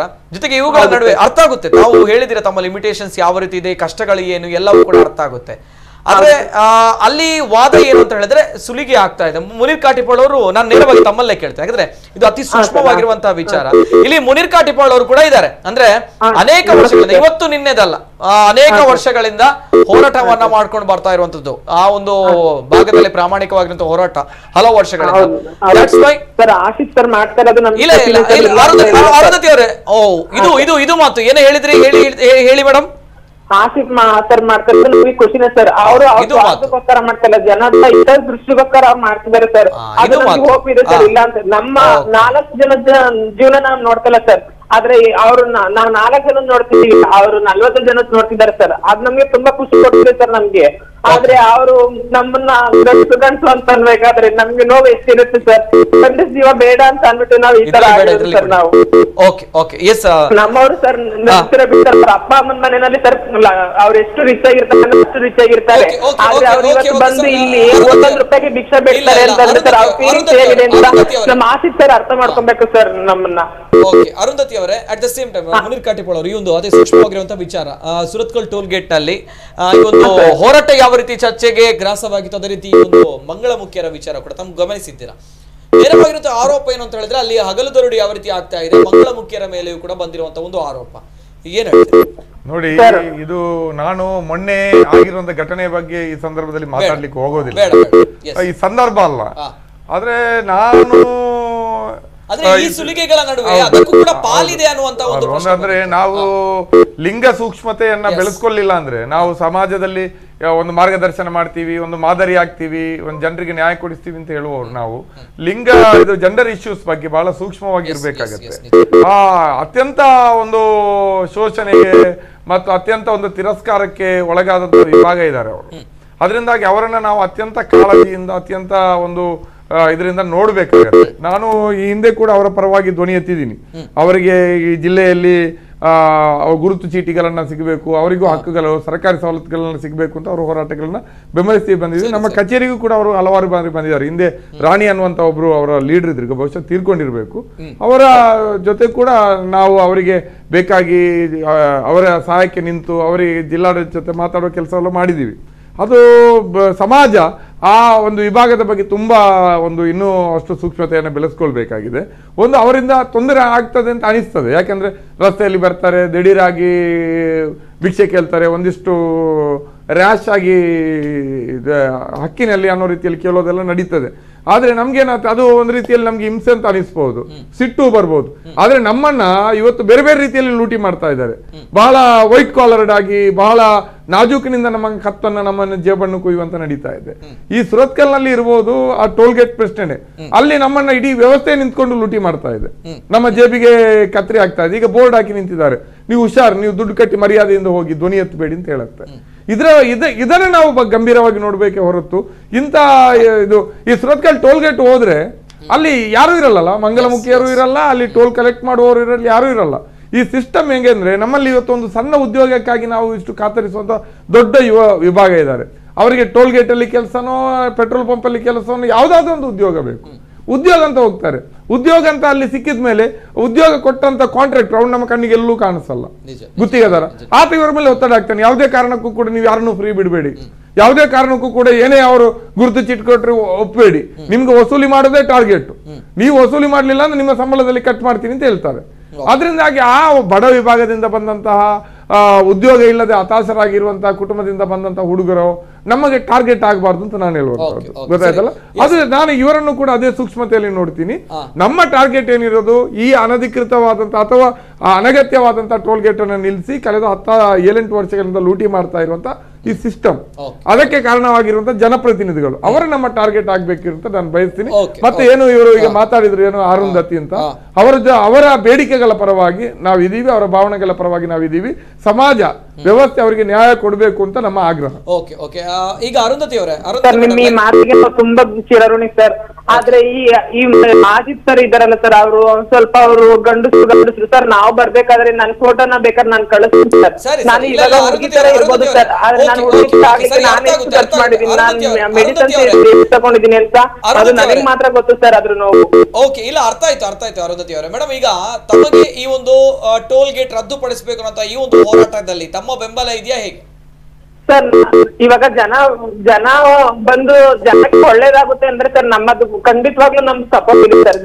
ಜನ ಇವಾಗ ಸರ್ ಇವತ್ತು ನಾವು ಜೀವನ ಮಾಡ್ತಾ ಇರೋದು ಸರ್ ಈ ಮಂಗಳೂರಲ್ಲಿ ಜೀವನ ಮಾಡ್ತಾ ಇದೀವಿ, ಮಂಗಳೂರು ಹೊರಗಿಂದ ನಾವು ಜೀವನ ಮಾಡ್ತಾ ಇದೀವಿ ಸರ್. ನಾವು ಎಲ್ಲೇ ಕೈ ಹೊಡೆದ್ರು ಸರ್ 10 ರೂಪಾಯಿ ಕೊಡ್ಲಿಲ್ಲ ಅಂದ್ರೆ 1 ರೂಪಾಯಿನಾದ್ರು ನಮ್ಗೆ ಕೊಟ್ಟು ನಮ್ಮ ಹೊಟ್ಟೆ ತುಂಬಿಸ್ತಿದಾರೆ ಸರ್ ಈ ತುಳುನಾಡು ಜನ. ಅದಕ್ಕೆ ನಾವು ಯಾವತ್ತೂ ಚಿರಋಣಿ ಸರ್. ಆದ್ರೆ ಇವರು ಟೋಲ್ ಎತ್ತುತ್ತಾ ಇದಾರೆ ಸರ್, ಇದಕ್ಕೆ ನಮ್ ಸಪೋರ್ಟ್ ಇದೆ ಸರ್. 4 ಜನಕ್ಕೆ ಒಳ್ಳೇದಾಗುತ್ತೆ ಅಂದ್ರೆ ನಮ್ ಸಪೋರ್ಟ್ ಇದೆ ಸರ್, ಇಲ್ಲ ಅಂತ ನಾವು ಹೇಳುದಿಲ್ಲ ಸರ್ ನಾವು. ಧನ್ಯವಾದ ಅರುಂಧತಿ ಮೇಡಮ್ ಅವರೇ. ಅರುಂಧತಿ ಮೇಡಮ್ ಅವರು, ದಿಲ್ರಾಜ್ ಅವರು, ಎಸ್ ದಿಲ್ರಾಜ್ ಅವರು ಮಾತಾಡಬೇಕು ಅಂತ ಹೇಳಿ. ಧ್ವನಿ ಕೇಳ್ತಾ ಇಲ್ಲ ದಿಲ್ರಾಜ್ ಅವರೇ, ಧ್ವನಿ ಕೇಳ್ತಾ? ಈಗಾಗ್ಲೇ ನಾನು ಅರುಂಧತಿ ಅವರ ಮಾತು ಕೇಳ್ತಾ ಇದ್ದೆ. ಈ ಮಾತಿನಿಂದನೇ ನಾನು ಮುಂದುವರಿಸ್ತೇನೆ. ಯಾಕಂತ ಹೇಳಿದ್ರೆ ಅವರು ಒಂದು ಮಾತು ಹೇಳಿದ್ರು, ನಾನು ನಮ್ಮ ಒಂದು 2 ಅಥವಾ 4-5 ಜನರ ಹೊಟ್ಟೆ ಮನೆ ನಡೀತಾದ್ರೂ ಕೂಡ ನಾನು ಈ ಟೋಲ್ ಹೋಗ್ಬೇಕಂತ ಹೇಳಿ ನಾನು ನಿಮ್ಮ ಪ್ರತಿಭಟನೆ ಭಾಗವಹಿಸ್ತೇನೆ ಅಥವಾ ಅದು ನಾನು ವಿರೋಧ ವ್ಯಕ್ತಪಡಿಸ್ತೇನೆ ಅಂತ ಹೇಳಿದ್ರು. ಅವರ ಆ ಸಾಮಾಜಿಕ ಒಂದು ಕಳಕಳಿಗೆ ನಾನು ಪ್ರಥಮವಾಗಿ ಅವರಿಗೆ ಧನ್ಯವಾದ ಹೇಳ್ತೇನೆ. ಇದರ ಒಟ್ಟಿಗೆ ನಂದೊಂದು ಚಿಕ್ಕ, ಅದು ಮುನೀರ್ ಕಾಟಿಪಾಳ್ ಅವರು ಸಾಮಾಜಿಕವಾಗಿ ತುಂಬಾ ಕೆಲಸಗಳನ್ನು ಮಾಡಿದ್ದಾರೆ. ನನ್ನೊಂದು ಅನಿಸಿಕೆ ಏನಂತ ಹೇಳಿದ್ರೆ, ಇವತ್ತು ಈಗ ಫಾಸ್ಟ್ ಟ್ಯಾಗ್ ಆದ್ಮೇಲೆ ಏನು ದೊಡ್ಡ ನೇರವಾಗಿ ನಮ್ಮ NHAN ಅವರ ಅಕೌಂಟ್ಗೆ ಹೋಗುವ ಕಾರಣ ಈ ಅಮೌಂಟ್, ಈ ಟೆಂಡರ್ ಯಾಕೆ ಕೊಡ್ತಾರೆ? ಅದ್ರ ಟೆಂಡರ್ ಕೊಡೋ ಅಗತ್ಯ ಬರುದಿಲ್ಲ. ಆದ್ರಿಂದ ನೀವು ಏನ್ ಇವತ್ತು ಟ್ರಾನ್ಸ್ಜೆಂಡರ್ಸ್ ಅಂತ ಹೇಳಿ ಏನ್ ಸಮಸ್ಯೆ ಇದೆ, ಇವರನ್ನೇ NH ನವರು ಆ ಬೂತ್ ಅಲ್ಲಿ ಅವರಿಗೆ ನೌಕರಿಯನ್ನು ಕೊಡಬಾರದು. ಈ ಬಗ್ಗೆ ಯಾಕೆ ರಾಜ್ಯ ಸರ್ಕಾರ ಆಗ್ಲಿ ಅಥವಾ ಕೇಂದ್ರ ಸರ್ಕಾರ ಆಗ್ಲಿ ಅವರಿಗೆ ಒಂದು ಟ್ರೈನಿಂಗ್ ಕೊಟ್ಟು ಅಲ್ಲಿ ಇರಿಸ್ಲಿಕ್ಕೆ ಯಾಕೆ ಏನು ಪರ್ಮಿಷನ್ ಕೊಡಬಾರದು? ಅವ್ರಿಗೆ ಅವರ ಜೀವನ ನಡೆಸಲಿಕ್ಕೂ ಕೂಡ ಇದೊಂದು ಒಂದು ಉಪಯೋಗ ಆಗ್ತದೆ. ನನ್ನ ನನ್ನ ಒಂದು ಅನಿಸಿಕೆ. ಯಾಕಂತ ಹೇಳಿದ್ರೆ ಇವತ್ತು ಯಾರು ಈ ಫಾಸ್ಟ್ಯಾಗ್ ಇರುವಂತದ್ದು ಏನ್ ದೊಡ್ಡ ಕೆಲಸಗಳಿಲ್ಲ. ಈಗ ನೇರವಾಗಿ NH ನವರ ಅಕೌಂಟ್ಗೆ ಹೋಗುವಂತದ್ದು. ಯಾಕೆ ಕೇಂದ್ರ ಸರ್ಕಾರ ಈ ಬಗ್ಗೆ ಒಂದು ಆಲೋಚನೆ ಮಾಡಬಾರದು ಅಂತ ಹೇಳಿ ನನ್ನ ಅನಿಸಿಕೆ. ಮಧ್ಯೆ ಗುತ್ತಿಗೆದಾರರು ಯಾಕೆ ಅನ್ನುವಂಥದ್ದು ರಿಯಲ್ ಕ್ವಶನ್. ಮೊದಲು ಫಾಸ್ಟ್ ಆಗಿರ್ಲಿಲ್ಲ, ಅದರಿಂದ ಗುತ್ತಿಗೆದಾರ ಬೇಕಿತ್ತು. ಈಗ ಗುತ್ತಿಗೆದಾರನಿಗೂ ಕೂಡ ದಿನ ಅಲ್ಲಿ ಸಂಗ್ರಹದ ದುಡ್ಡನ್ನ ಇವರೀಗ ಅಥಾರಿಟಿಯವರು, ಹೆದ್ದಾರಿ ಅಥಾರಿಟಿಯವರು ಸಂಗ್ರಹ ಮಾಡ್ಕೊಂಡು ಈಗ ಗುತ್ತಿಗೆದಾರನ ಅಕೌಂಟಿಗೆ ಆಗ್ಬೇಕು. ಮೊದಲು ಗುತ್ತಿಗೆದಾರ ಕಲೆಕ್ಟ್ ಮಾಡ್ಕೊಂಡು NH ಅವರಿಗೆ ಕೊಡ್ತಾ ಇದ್ದ. ಇದು ಒಳ್ಳೆ ಮಧ್ಯೆ ಯಾಕೆ ಗುತ್ತಿಗೆದಾರ ಆತ ಯಾಕೆ ದುಡ್ಡು ತಿನ್ಬೇಕು? ಇದೊಂದು ಕ್ವಶನ್ ಇದೆ. ಸುರತ್ಕಲ್ ಅಂತ ಟೋಲ್ ಗೇಟ್, ಈಗ ನವಯುಗ ಟೋಲ್ ಗೇಟ್ ಬಿಡಿ, ಯಜಮಾನಿ ಪಬ್ಲಿಕ್ ಪ್ರೈವೇಟ್ ಪಾರ್ಟ್ನರ್ಶಿಪ್ ಅಲ್ಲಿ ಇದೆ, ಖಾಸಗಿ ಅವರ ರಸ್ತೆ 30 ವರ್ಷ ಅವರದು, ಅಲ್ಲಿ ಓಕೆ ಅವ್ರು ನವಯುಗ ಅವರು ಇರ್ತಾರೆ. ಸುರತ್ಕಲ್ ಮತ್ತು BC ರೋಡ್ ನಲ್ಲಿ ಗುತ್ತಿಗೆದಾರ ಯಾಕಿರ್ಬೇಕು? ಮತ್ತು ಆ ಗುತ್ತಿಗೆದಾರ ಯಾರು? ಈ ಗುತ್ತಿಗೆದಾರ ಹೋದ್ರೆ ಸುರತ್ಕಲ್ ಟೋಲಿಗೆ ಒಂದು ಪರ್ಮನೆಂಟ್ ಆಗಿ ಒಂದು ಸೊಲ್ಯೂಷನ್ ಸಿಗ್ತದೆ. ಗುತ್ತಿಗೆದಾರರು ಮತ್ತು ಅವರ ಹಿಂದಿರುವಂತ ಒಂದು ಏನು ಟೀಮ್ ಇದೆ ಅವರ ಅನುಕೂಲಕ್ಕಾಗಿ ಟೋಲ್ ಗೇಟ್ ಗಳು ಮುಂದುವರಿಸ್ತದೆ. ಯಾಕಂದ್ರೆ ಕೋಟ್ಯಾಂತರ ರೂಪಾಯಿ ಸಂಗ್ರಹ, ತಿಂಗಳಿಗೆ ಎಷ್ಟೋ ಕೋಟಿ ಸಂಗ್ರಹ ಆಗುವಂತ ಒಂದು ಕೇಂದ್ರ, ಅದರಿಂದಾಗಿ ಇದೀಗ ಉಳಿತಾ ಇದೆ. ಬಹುಶಃ ಇದು ಈಗ ಸುರತ್ಕಲ್ ನ ಟೋಲ್ ಗೇಟು, BC ರೋಡ್ ನ ಟೋಲ್ ಗೇಟ್ ಇರೋದೇ ಗುತ್ತಿಗೆದಾರರು ಮತ್ತು ಅವರ ಕೃಪಾ ಕಟಾಕ್ಷ ಅವರಿಗೆ ಇರುವಂತಹ ನಾಯಕರುಗಳ ಲಾಭಕ್ಕಾಗಿ ಅಂತ ಅನಿಸ್ತದೆ. ಈಗ ಅದು ಒಂದು ಡಿಮ್ಯಾಂಡ್ ಇರಬೇಕು ನಮ್ದು. ಅರುಂಧತಿ ಅವರು ಧನ್ಯವಾದ ಮೇಡಮ್, ಧನ್ಯವಾದಗಳು. ಅರುಂಧತಿ ಅವರು ತಾವು ಬೇಸರ ಇದೆ ತಮ್ಗೆ ಆಗಿರುವಂತಹ ಘಟನೆಗಳು. ನಮ್ಗಳು ಹೌದು ಸರ್, ಇವತ್ತು ನಮ್ಮ ಸಮಾಜ ನೋಡೋ ದೃಷ್ಟಿಕೋನನೇ ಬೇರೆ ಇದೆ ಸರ್. ಒಂದು ಮೇಡಮ್, ಎಲ್ಲರೂ ಆ ರೀತಿ ನೋಡ್ತಾ ಇಲ್ಲ, ಎಲ್ಲರೂ ಯಾರು ಆ ರೀತಿ ನೋಡಲ್ಲ. ಅಂಡ್ ಮೊನ್ನೆ ನಡೆದಿರುವಂತಹ ದೃಶ್ಯಗಳು ಬಂದಾಗ ಕೆಲವು ಕಡೆ ಗಂಡಸರು ಆ ರೀತಿ ವೇಷಧಾರಿಸಿ ಮಾಡುವಂತ ಸಿಟಿಯಲ್ಲೆಲ್ಲ ಸ್ವಲ್ಪ ನಡೀತದಲ್ಲ, ಅದರಿಂದಾಗಿ ಜನರಿಗೆ ಒಂದು ಅಭಿಪ್ರಾಯಗಳು ಬೇರೆ ರೀತಿಯಲ್ಲಿ. ಈಗ ನೀವು ಹೇಳಿದಿರಲ್ಲ ಮೇಡಮ್, ಅರುಂಧತಿ ಮೇಡಮ್ ಇವತ್ತು ಕಾರ್ಯಕ್ರಮದಲ್ಲಿ ಕರೆ ಮಾಡಿ ಹೇಳಿದ್ದೀರಾ, ಎಲ್ಲ ತುಳುನಾಡಿನ ಜನರು, ಕರಾವಳಿಯ ಜನರು ಎಲ್ಲರೂ ಕೂಡ ನೋಡಿದ್ದಾರೆ. ಅಂಡ್ ಏನಾಗಿದೆ ಅನ್ನೋದು ಗೊತ್ತಾಗಿದೆ. ಹಾಗಾಗಿ ಯಾರು ಕೂಡ ಇನ್ನು ಮುಂದೆ ತಮ್ಮ ಬಗ್ಗೆ ತಪ್ಪು ತಿಳುವಳಿಕೆಗಳನ್ನ, ತಪ್ಪು ಅರಿವಿಕೆಗಳನ್ನ ಮಾಡಲ್ಲ ಅನ್ನೋದು ನನ್ನ ತಪ್ಪು ಅನಿಸಿಕೆಗಳನ್ನ ಯಾರು ಕೂಡ ಮಾಡಲ್ಲ ಅನ್ನೋದು ನನ್ನ ಭಾವನೆ. ಮಾಡಲ್ಲ, ಯಾಕಂದ್ರೆ ತಾವು ತಮ್ಮ ಕಷ್ಟವನ್ನ ಹೇಳಿದ್ದೀರಾ, ಏನಾಗಿದೆ ಅಲ್ಲಿ ಅನ್ನೋದು ಹೇಳಿದ್ದೀರಾ. ಹಾಗಾಗಿ ಆಸಿಫ್ ಅವರು ಕೂಡ ಆ ಒಂದು ಟೋಲ್ ಗೇಟ್ ನಿಟ್ಟಿನಲ್ಲಿ ನಮ್ಗೆ ಒಂದು ಭಿಕ್ಷಾಟನೆ ಮಾಡ್ಬೇಕು, ಇನ್ನೊಂದು ಸೆಕ್ಯೂರ್ ಮಾಡ್ಬೇಕು. ಮಾಡಲ್ಲ ಸರ್, ಭಿಕ್ಷಾಟನೆಲೆ ನಮ್ಗೆ ಹೊಟ್ಟೆ ತುಂಬಿದೆ ಸರ್. ಭಿಕ್ಷಾಟನೆ ಮಾಡ್ಕೊಂಡು ಬರ್ತಕ್ಕಂಥ ಸಮಯದಲ್ಲಿ ಈ ತರ ಆಗಿದೆ ಸರ್ ಅದು. ಓಕೆ, ಧನ್ಯವಾದ ಮೇಡಮ್, ಧನ್ಯವಾದ. ಅರ್ಥ ಆಗುತ್ತೆ. ಅಂಡ್ ಜನರಿಗೂ ಕೂಡ, ಕರಾವಳಿ ಭಾಗದ ಜನರು, ತುಳುನಾಡಿನ ಜನರು ಕೂಡ ಅರ್ಥ ಮಾಡ್ಕೊಂಡಿದ್ದಾರೆ ತಮ್ಮ ಸಮಸ್ಯೆಗಳು ಏನು, ಮುನ್ನೆ ಏನಾಗಿತ್ತು ಅಲ್ಲಿ ಅನ್ನುವಂಥದ್ದು. ಹಾಗಾಗಿ ಯಾರು ಕೂಡ ತಮ್ಮಗಳ ಬಗ್ಗೆ ತಪ್ಪು ಅನಿಸಿಕೆಗಳನ್ನ ಗ್ರಹಿಸುವುದಿಲ್ಲ ಅನ್ನುವಂಥದ್ದು ನನ್ನ ಭಾವನೆ. ಗ್ರಹಿಸಲ್ಲ ಅನ್ನುವಂಥದ್ದು ಕೂಡ ಅಷ್ಟೇ ಸತ್ಯವಾಗಿರುವಂತಹ ವಿಚಾರ. ಇವೆಲ್ಲದರ ನಡುವೆ ಸುರತ್ಕಲ್ ಟೋಲ್ ಗೇಟ್ ಅಧಿಕೃತ ಅನಧಿಕೃತ ಅನ್ನುವಂತಹ ಪ್ರಶ್ನೆಗಳ ನಡುವೆ, ಗೊಂದಲಗಳ ನಡುವೆ ಈ ಹಿಂದಿನಿಂದಲೂ ಕೂಡ ಒಂದು ವಿಚಾರ ರಾಷ್ಟ್ರೀಯ ಹೆದ್ದಾರಿ ಪ್ರಾಧಿಕಾರದ ಲಿಸ್ಟ್ ನಲ್ಲೇ ಇಲ್ಲ ಅನ್ನುವಂತಹ ವಿಚಾರ ಬಂದಿತ್ತು. ಆದ್ರೆ ಈಗ ಏಕಾಏಕಿ ಅಧಿಕೃತ ಆಗ್ತಾ ಇದೆ ಅನ್ನುವಂತಹ ಪ್ರಶ್ನೆ, ಇದು ತುಂಬಾ ದೊಡ್ಡ ಮಟ್ಟದಲ್ಲಿ ಬಂದಂತಹ ಪ್ರಶ್ನೆ. ಏನ್ ಹೇಳ್ತೀರಾ ದಿಲ್ರಾಜ್ ಆಳ್ವ ಅವರೇ? ಲಿಸ್ಟ್ ನಲ್ಲೇ ಇರಲಿಲ್ಲ, ಆದ್ರೆ ಈಗ ಏಕಾಏಕಿ ಅಧಿಕೃತ ಆಗ್ತಾ ಇದೆ. ಇಲ್ಲ, ನಾನು ಆಗ ಹೇಳಿದಾಗೆ ಯಾರು ರಸ್ತೆ ಮಾಡಿದ್ದಾರೆ ಅವರೇ ಕಾನೂನುಗಳನ್ನು ಮಾಡಿರುವಂತದ್ದು. ಲಿಸ್ಟ್ ನಲ್ಲಿ ಇಲ್ಲ ಅಂತ ಬಂದಾಗ ಈ ಒಂದು ವಿಚಾರ ಎಲ್ಲಿ ಬಂದಿತ್ತು? ಲಿಸ್ಟ್ ನಲ್ಲೇ ಇರಲಿಲ್ಲ ಈ ಒಂದು ಟೋಲ್ ಗೇಟ್, ಆದ್ರೆ ಈಗ ಈ ಏಕಾಏಕಿ ಲಿಸ್ಟ್ ನಲ್ಲಿ ಇದೆ ಅನ್ನುವಂಥದ್ದು ಮಾಹಿತಿ ಸಂಗ್ರಹ ಮಾಡಿದ್ರಿ ತಾವು? ಇಲ್ಲ, ಈ ಮಾಹಿತಿ ನಾನು ಹೇಳಿದಲ್ಲ. ಆಕ್ಚುಲಿ ನಾನು ಹೇಳಿರುವಂತದ್ದು 60 ಕಿಲೋಮೀಟರ್. ಆದ್ರೆ ಇನ್ನೊಂದು ಅಶೋಕ್ ಭಟ್ ಅಂತ ಹೇಳಿ ಈ ಹಿಂದೆ ಹಾಕಿದಂತ ಆರ್ಟಿಐನಲ್ಲಿ ಈ ಸುರತ್ಕಲ್ ಟೋಲ್ ಇರ್ಲಿಲ್ಲ ಅಂತ ಹೇಳುವ ಒಂದು ಉತ್ತರ ಬಂದಿತ್ತು ಆ ಸಂದರ್ಭದಲ್ಲಿ. ಈಗ ಅದನ್ನು ಏನು ಕಾನೂನು ಪ್ರಕಾರ ಅವರು ಮಾಡ್ಕೊಂಡಿದ್ದಾರೆ. ಇನ್ನೊಂದು ಮಾಡ್ಕೊಂಡಿರ್ಬೋದು, ಆದ್ರೆ ಈ ಟೋಲ್ ಪ್ಲಾಜಾದಲ್ಲಿ ಏನೆಲ್ಲ ಇರ್ಬೇಕಂತ ಹೇಳುವ ಒಂದು ಮಾಹಿತಿ ಕೂಡ ನಾನು ಕೇಳಿದ್ದೆ ನಿತಿನ್ ಅವರೇ. ಈ ನಮ್ಮ ಸುರತ್ಕಲ್ ಟೋಲ್ ನಲ್ಲಿ ಇದೆಯಾ ಇಲ್ಲ ಅಂತ ಹೇಳಿ ತಾವು ಹೇಳಿ. ಒಂದು ಫಸ್ಟ್ ಏಡ್ ಇದಿರ್ಬೇಕು, ಒಂದು ಬೂತ್ ಇರ್ಬೇಕು, ಟಾಯ್ಲೆಟ್ ಬ್ಲಾಕ್ಸ್ ಇರ್ಬೇಕು, ಡ್ರಿಂಕಿಂಗ್ ವಾಟರ್ ಇರ್ಬೇಕು, ಪೆಟ್ರೋಲಿಂಗ್ ವೆಹಿಕಲ್ ಇರ್ಬೇಕು, ಆಂಬುಲೆನ್ಸ್ ಇರ್ಬೇಕು, ಕ್ರೇನ್ ಸರ್ವಿಸ್ ಇರ್ಬೇಕು. ಇದೆಲ್ಲ ಯಾವ್ದಾದ್ರು ಒಂದು ಸುರತ್ಕಲ್ ಬೂತ್ ಅಲ್ಲಿ ಉಂಟಾ ನಿತಿನ್ ಅವರೇ? ತಾವ್ ಹೇಳಿ. ಏನು ಇಷ್ಟು ಟೆಂಡರ್ ಅನ್ನು ಇವರು ಹಾಕೊಂಡಿದ್ರಲ್ಲ, ಇದು ಏನು NH ಅವರಿಗೆ ಕಾಣ್ಲಿಲ್ವ ಇಷ್ಟುವರೆಗೆ? ಯಾಕೆ ಅವರ ಮೇಲೆ ಕಾನೂನು ಕ್ರಮ ಕೈಗೊಳ್ಳಿಲ್ಲ ಇವರು?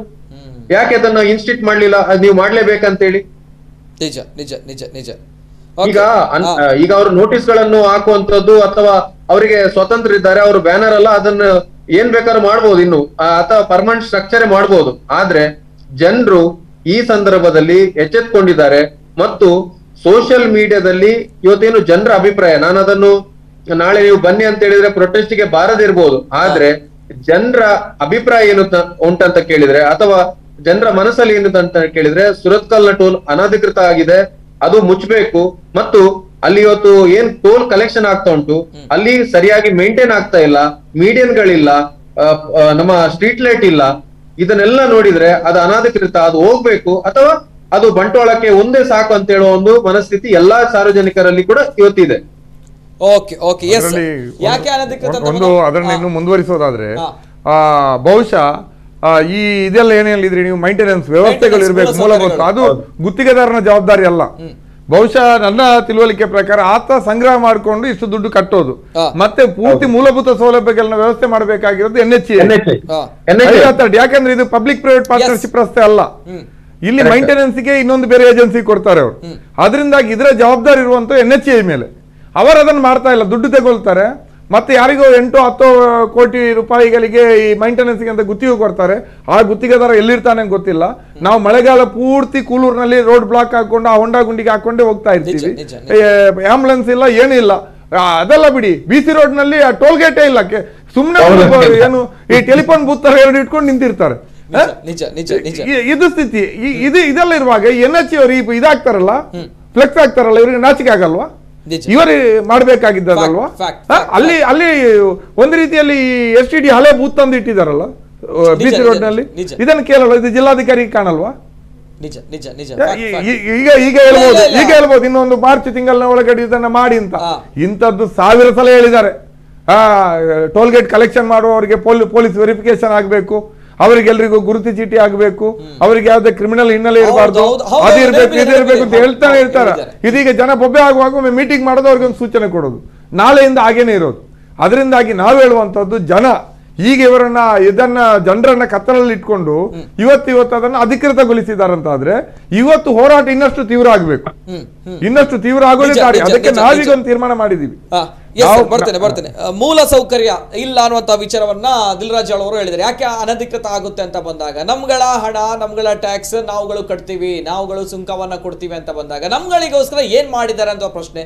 ರೋಡ್ ನೋಡಿದ್ದೀರಾ, ಮಂಗಳೂರಿನ ರೋಡ್ಗಳು ಯಾವ ರೀತಿ ಇದೆ ಅನ್ನುವಂಥದ್ದು, ಯಾವ ರೀತಿ ಕಿತ್ತು ಹೋಗಿರುವಂತ ರೋಡ್ಗಳು ನಮ್ಮ ಮಂಗಳೂರಿನಲ್ಲಿದೆ.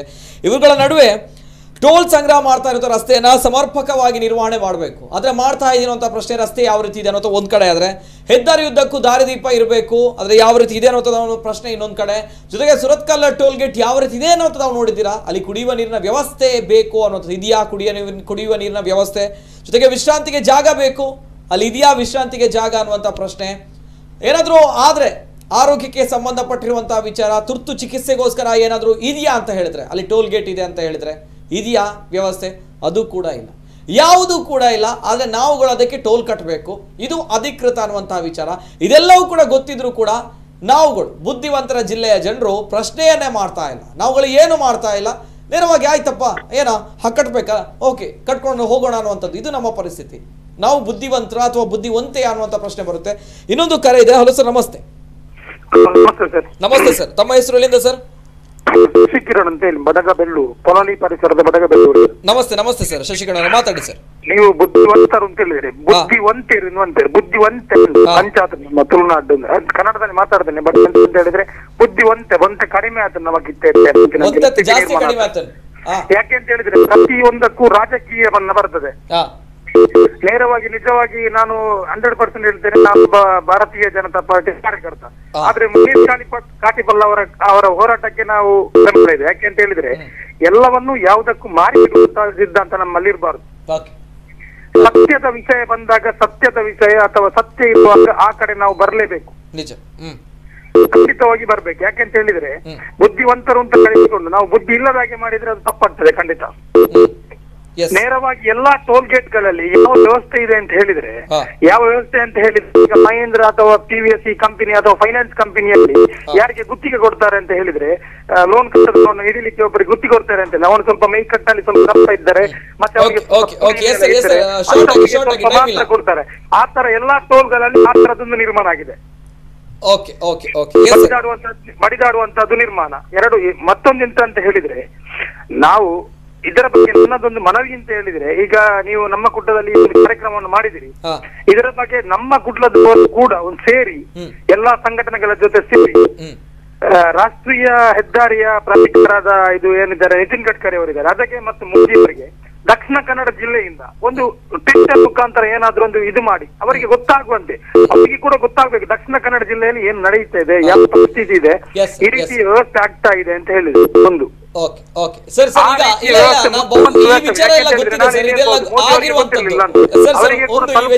ನಿರ್ಮಾಣ ಮಾಡುವಂತದ್ದು ನಮ್ಮೆಲ್ಲರೂ ಜವಾಬ್ದಾರಿ.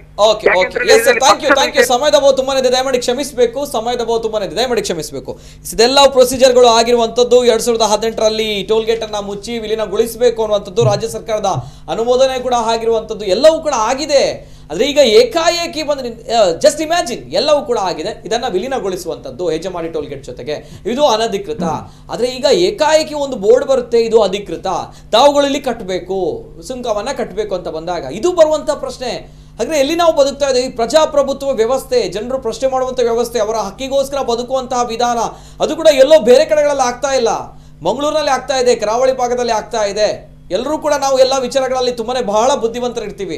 ಈ ಒಂದು ವಿಚಾರಗಳಲ್ಲಿ ಎಡವಿತ್ತಾ ಇದ್ದೇವೆ, ಆದರೂ ಕೂಡ ಪ್ರಶ್ನೆ ಮಾಡ್ತಾ ಇಲ್ಲ. ಯಾಕೆನ್ನೋ ಪ್ರಶ್ನೆಗಳ ನಡುವೆ ಕೊನೆಯದಾಗಿ ಇಬ್ಬರಲ್ಲೂ ಕೂಡ ಈ ಒಂದು ವಿಚಾರದಲ್ಲಿ ತಮ್ಗಳ ಹೋರಾಟವನ್ನ ನಾನು ಅಭಿನಂದನೀಯವಾಗಿ ನೋಡ್ತೇನೆ, ಅಭಿನಂದನೆ ಮಾಡ್ತೇನೆ. ಇದರ ನಡುವೆ ನನ್ನ ಪ್ರಶ್ನೆ ಜನಸಾಮಾನ್ಯನಾಗಿ ನಾನು ಕೇಳ್ತಾ ಇರುವಂತ, ಅಲ್ಲಿಂದ ಈಗ ಬೋರ್ಡ್ ಬಂದಿದೆ, ಹಾಗಾದ್ರೆ ಇದು ಅಧಿಕೃತ ಆಗಿದೆ, ಹಾಗಾದ್ರೆ ಇದು ಅಧಿಕೃತ ಇನ್ನು ಮುಂದಕ್ಕೆ, ಹಾಗಾದ್ರೆ ನಾವುಗಳು ಇದಕ್ಕೆ ಹಣ ಕೊಟ್ಟೆ ಮುಂದಕ್ಕೆ ಹೋಗ್ಬೇಕು, ಹಾಗಾದ್ರೆ ಈ ಒಂದು ಸುಂಕ ವಸೂಲಾತಿ ಅನ್ನುವಂಥ ವಿಚಾರ ಏನಿದೆ ರಾಜರೋಷವಾಗಿ ನಡೀತಾ ಇರುತ್ತೆ, ನಾವುಗಳು ಇದಕ್ಕೆ ತಲೆಬಾಗಿ ನಾವುಗಳು ಮೂರ್ಖರು ಅಥವಾ ನಾವುಗಳು ದಬ್ಬಾಳಿಕೆಯಲ್ಲೇ ಬದುಕಬೇಕು, ನಮ್ಮ ಜೀವನ ಇಷ್ಟೇ ಅನ್ನುವಂಥ ರೀತಿಯಲ್ಲಿ ಬದುಕಬೇಕಾ ಅಥವಾ ಏನಾದ್ರೂ ಮಾಡ್ಲಿಕ್ಕೆ ಆಗುತ್ತೆ ಅನ್ನೋದು ಪ್ರಶ್ನೆ ಕೊನೆಯದಾಗಿ. ಇಲ್ಲ, ಇದನ್ನ ನಾವು ಒಪ್ಪೋ ಪ್ರಶ್ನೆ ಇಲ್ಲ. ಯಾಕಂದ್ರೆ ಒಪ್ಪಿದ್ರೆ ಅವರು ದಿಲ್ರಾಜ್ ಅವರು ಹೇಳಿದ ರೀತಿಯಲ್ಲಿ ನಿಧಾನಕ್ಕೆ ಈಗ ಏನು ಬಸ್ಸಿನವರಿಗಿದ್ದ ರಿಯಾಯಿತಿಯನ್ನ ಕಡಿಮೆ ಮಾಡಿದ್ದಾರೆ, ಟೂರಿಸ್ಟ್ ನವರಿಗಿದ್ದಂತ ರಿಯಾಯಿತಿಗಳನ್ನ ಬಹುತೇಕ ರದ್ದುಗೊಳಿಸಿದ್ದಾರೆ.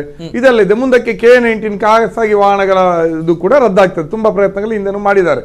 ವರ್ಷಕ್ಕೆ ದಿನಕ್ಕೆ 2 ಲಕ್ಷ ರೂಪಾಯಿ ನಷ್ಟ ಆಗತ್ತೆ ಅಂತ ಗುತ್ತಿಗೆದಾರರು ಕೇಂದ್ರಕ್ಕೆ ಹೆದ್ದಾರಿ ಇಲಾಖೆ ಪತ್ರ ಬರೀತಾನೆ ಇದ್ದಾರೆ. ಇದು ಕೂಡ ಮುಂದಕ್ಕೆ K-19 ಉಚಿತ ಪ್ರಯಾಣ ಕೂಡ ರದ್ದಾಗ್ತದೆ. ಅದರಿಂದಾಗಿ ನಾವು ಹೇಳುವಂತಹದ್ದು, ನೀವು ಮರ್ಜರ್ ತೀರ್ಮಾನ ಏನಿದೆ ಅದನ್ನ ಜಾರಿಗೊಳಿಸಲೇಬೇಕು. ಅದು ಸಂಸದರು ಶಾಸಕರ ನೇರ ಹೊಣೆ, ಅದು ಒಂದು ಅವರ ಜವಾಬ್ದಾರಿ. ಮತ್ತೆ ಇನ್ನೊಂದು, ಈಗ ಇನ್ನು 100 ಚಿಲ್ಲರೆ ಕೋಟಿ ನಮಗೆ ಬಾಕಿ ಇದೆ ಬರ್ಲಿಕ್ಕೆ, ಮೈಂಟೆನೆನ್ಸ್ ಯಾರು ಮಾಡೋದು ಪ್ರಶ್ನೆ ಬರ್ತದೆ. ಆವಾಗ ಈಗ BC ರೋಡ್ ನಲ್ಲಿರುವಂತಹ ಬ್ರಹ್ಮರಕುಟ್ಲ ಟೋಲ್ ಗೇಟ್ ಇದೆ, ಅದರಲ್ಲಿ ಸಂಗ್ರಹ ಆಗ್ತಾ ಇರೋ ದುಡ್ಡಿದೆ ಒಂದು. ಮತ್ತೆ ಇದು ಈಗ ನೀವು ರದ್ದು ಮಾಡೋದಲ್ಲ ಟೋಲ್ ಗೇಟ್, ಇದನ್ನ ನೀವು ನವಯೋಗ್ನವರ ಟೋಲ್ ಗೇಟ್ಗೆ ಮರ್ಜರ್ ಮಾಡೋದು. ಮರ್ಜರ್ ಮಾಡಿದಾಗ ಅಲ್ಲಿ ಒಂದಿಷ್ಟು ದುಡ್ಡು ನಿಮ್ಗೆ ಬರ್ತದೆ, ಅದರಿಂದ ಮೈಂಟೆನೆನ್ಸ್ ಮಾಡ್ಲಿಕ್ಕೆ ಬೇಕಾದಷ್ಟು ದುಡ್ಡಿದೆ, ಅವಕಾಶಗಳಿದೆ. ಅದರಿಂದಾಗಿ ನಿಮ್ಗೆ ಈ ರಸ್ತೆಯ ಬಾಕಿ ದುಡ್ಡು ಮತ್ತು ಮೈಂಟೆನೆನ್ಸ್ಗೆ ಸಂಬಂಧಪಟ್ಟು ಈ ಟೋಲ್ ಗೇಟ್ ಅನ್ನ ಯಜಮಾನಿ ಟೋಲ್ ಗೇಟ್ ಜೊತೆ ಮರ್ಜರ್ ಮಾಡಿದ್ರು ಸಮಸ್ಯೆ ಆಗೋದಿಲ್ಲ. ಈಗ ಬೇಕಾಗಿರೋದು ಇಚ್ಛಾಶಕ್ತಿ. ಗುತ್ತಿಗೆದಾರರಿಗೋ ಇನ್ಯಾರಿಗೂ ಲಾಭ ಮಾಡ್ಲಿಕ್ಕಾಗಿ ಇದನ್ನು ನಡೆಸಬೇಡಿ, ಅಧಿಕಾರಿಗಳಿಗೆ ಪರ್ಸೆಂಟೇಜ್ಗಾಗಿ ಇದನ್ನು ನಡೆಸಬೇಡಿ ಅನ್ನುವಂಥದ್ದು ನಮ್ದು ಒಂದು. ಅದಕ್ಕಾಗಿ ನಾವು ಈ ಹೋರಾಟವನ್ನು ತೀವ್ರಗೊಳಿಸಲಿಕ್ಕೆ ನಿರ್ಧಾರ ಮಾಡಿದ್ದೀವಿ. ಈಗ ಮಾರ್ಚ್ 2 ಈಗ ನಾವು MP MLA ಗಳಿಗೆ ಒಂದು ಪತ್ರವನ್ನು ನಮ್ಮ ಹೋರಾಟ ಸಮಿತಿಯಿಂದ ಮೊನ್ನೆ ತೀರ್ಮಾನ ಮಾಡಿದ್ದೀವಿ, ಬರೀತೀವಿ. ಮಾರ್ಚ್ 2ನೇ ತಾರೀಕಿಗೆ ಸಂಘ ಸಂಸ್ಥೆಗಳ ಒಂದು ದೊಡ್ಡ ಸಭೆಯನ್ನು ಕರೆಯುವಂತಹ ಒಂದು ಉದ್ದೇಶ ಇದೆ ನಮಗೆ. ಅದಕ್ಕೆ ಮುಂದುವರಿಸ್ತೀವಿ. ಮತ್ತೆ ನಾವು ಪಡುಬಿದ್ರೆಯಿಂದ ನಾವು ಸುರತ್ಕಲ್ ಟೋಲ್ ಗೇಟ್ ವರೆಗೆ ಒಂದು ದೊಡ್ಡ ಪಾದಯಾತ್ರೆಯನ್ನು ಕೂಡ ಮಾಡಬೇಕು. ಎಲ್ಲಾ ಸಂಘ ಸಂಸ್ಥೆಗಳನ್ನ ಸೇರಿಸಿ ಎಲ್ಲಾ ಸಂಘ ಸಂಸ್ಥೆಗಳನ್ನ ಸೇರಿಸಿ ಸಾಮೂಹಿಕವಾದಂತಹ ಒಂದು ಕಾರ್ಯಕ್ರಮ. ಅವರು ಇವರು ಅಂತಲ್ಲ, ಯಾರೆಲ್ಲ ಈ ವಿಷಯದಲ್ಲಿ ಸಮಾನ ಮನಸ್ಕರಿದ್ದಾರೆ ಬನ್ರಿ, ಸಾಮೂಹಿಕ ಹೋರಾಟ ಅನ್ನುವಂಥದ್ದು ನಮ್ದೊಂದು ಆಯ್ದಿದೆ. ಅದರ ಜೊತೆಯಲ್ಲಿ ಇನ್ನೊಂದು, ನಮ್ಮ ನಿತಿನ್ ಗಡ್ಕರಿ ಸಾಹೇಬರು ಏನು ಅವತ್ತು ಭರವಸೆ ಕೊಟ್ಟಿದ್ದಾರೆ ನಳಿನ್ ಕುಮಾರ್ ಕಟೀಲ್ಗೆ, ಅವರಿಗೆ ಇದೇ ಇನ್ನೊಂದು ಕೆಲವೇ ದಿನಗಳಲ್ಲಿ ಮಂಗಳೂರಿಗೆ ಬರ್ತಾರೆ ಅನ್ನುವಂಥ ಸುದ್ದಿ ಇದೆ. ಇನ್ನೊಂದು 15 ದಿವಸದಲ್ಲಿ, ಲಾಸ್ಟ್ ಜನವರಿ 9ಕ್ಕಿದ್ದ ಕಾರ್ಯಕ್ರಮ ಏನು ಮುಂದೂಡಿಕೆ ಆಗಿತ್ತು, ಅವರು ಇನ್ನೊಂದು ಕೆಲವೇ ದಿನಗಳಲ್ಲಿ ಮಂಗಳೂರಿಗೆ ಮತ್ತೆ ಮಾರ್ಚ್ ಅಲ್ಲಿ ಬರ್ತಾರೆ ಅನ್ನೋ ಸುದ್ದಿ ಇದೆ. ಅವರು ಬರುವ ಟೈಮಲ್ಲಿ ನಾವು ಅವರು ಇದನ್ನ ಅವತ್ತು ಇತ್ಯರ್ಥ ಮಾಡುವಂತ ಒಂದು ಸಭೆಯನ್ನ ಮಾಡಲಿಲ್ಲ ಅಂತ ಹೇಳಿದ್ರೆ, ಅದೇ ಮೀಟಿಂಗ್ ಅನ್ನು ಅರೇಂಜ್ ಮಾಡಲಿಲ್ಲ ಅಂದ್ರೆ ನಾವು ಅವರ ಕಾರ್ಯಕ್ರಮದಲ್ಲಿ ಕಪ್ಪು ಬಾವುಟವನ್ನ ಹಿಂದೆ ತೀರ್ಮಾನ ಮಾಡಿದ ರೀತಿಯಲ್ಲಿ ಪ್ರದರ್ಶನ ಮಾಡ್ತೀವಿ, ಅವರಿಗೆ ವಿಷಯವನ್ನು ತಲುಪಿಸ್ತೀವಿ. ನಳಿನ್ ಕುಮಾರ್ ಕಟೀಲ್ ಅವರು ಹೇಳಿದ್ದು ಸುಳ್ಳ ಅಥವಾ ನಿತಿನ್ ಗಡ್ಕರಿ ಅವರು ಹೇಳಿದ್ದು ಹೌದಾ, ಇದನ್ನು ಮರ್ಜರ್ ಮಾಡುವ ವಿಶೇಷ ಸಭೆಯನ್ನು ನಾನು ಮಾಡ್ತೀನಿ ಅಂತ ಅವರು ಹೇಳಿದ್ದು ಹೌದು ಅಂತ ಆದ್ರೆ ಅದನ್ನು ಅವರು ಮಂಗಳೂರಿಗೆ ಬಂದ ಸಂದರ್ಭದಲ್ಲಿ ವಿಶೇಷ ಸಭೆಯನ್ನು ನಡೆಸಲಿ. ಇಲ್ಲ ಅಂದ್ರೆ ನಳಿನ್ ಕುಮಾರ್ ಕಟೀಲ್ ಅವರು ಜನರನ್ನು ದಿಕ್ಕು ತಪ್ಪಿಸಲಿಕ್ಕಾಗಿ ಅನಗತ್ಯವಾಗಿ ಸುಳ್ಳು ಹೇಳಿದ್ದಾರೆ ಅನ್ನುವಂಥದ್ದಾದ್ರೂ ಬಹಿರಂಗವಾಗಿ ಹೇಳಿ. ನಾವು ಈ ನಿಟ್ಟಿನಲ್ಲಿ ಹೋರಾಟವನ್ನು ತೀವ್ರಗೊಳಿಸೋದ್ರಲ್ಲಿ ಯಾವುದೇ ನಮ್ಗೆ ಇದಿಲ್ಲ. ಬೋರ್ಡ್ ಹಾಕಿದ ತಕ್ಷಣ ನಾವು ಹೋರಾಟದಿಂದ ಹಿಂಜರಿಯುವ ಪ್ರಶ್ನೆ ಇಲ್ಲ.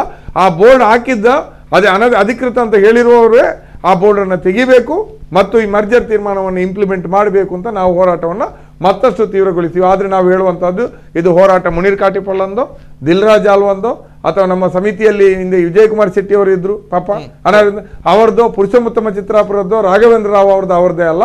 ನಮ್ದು ಸಾಮೂಹಿಕ ಹೋರಾಟ. ಜನ ಮತ್ತು ಈ ಸಾರಿಗೆ ರಂಗದಲ್ಲಿರುವಂತಹ ವಿವಿಧ ಯೂನಿಯನ್ಗಳು ಈ ಹೋರಾಟದ ಸಾಮೂಹಿಕ ಹೋರಾಟದಲ್ಲಿ ಕೈಜೋಡಿಸಬೇಕು ಮತ್ತು ಎಲ್ಲಾ ರೀತಿಯ ಹೋರಾಟಗಳನ್ನು ಟೋಲ್ಗೇಟ್ ವಿರುದ್ಧ ನಡೆಯುವಂತಹ ಎಲ್ಲಾ ರೀತಿಯ ಹೋರಾಟಗಳನ್ನು ಕೂಡ ನಾವು ಕೂಡ ಬೆಂಬಲಿಸ್ತೀವಿ ಅಂತ ನನಗೆ ಕೊನೆಯದಾಗಿ ಎಲ್ಲಿಕ್ಕಿರುವಂತ.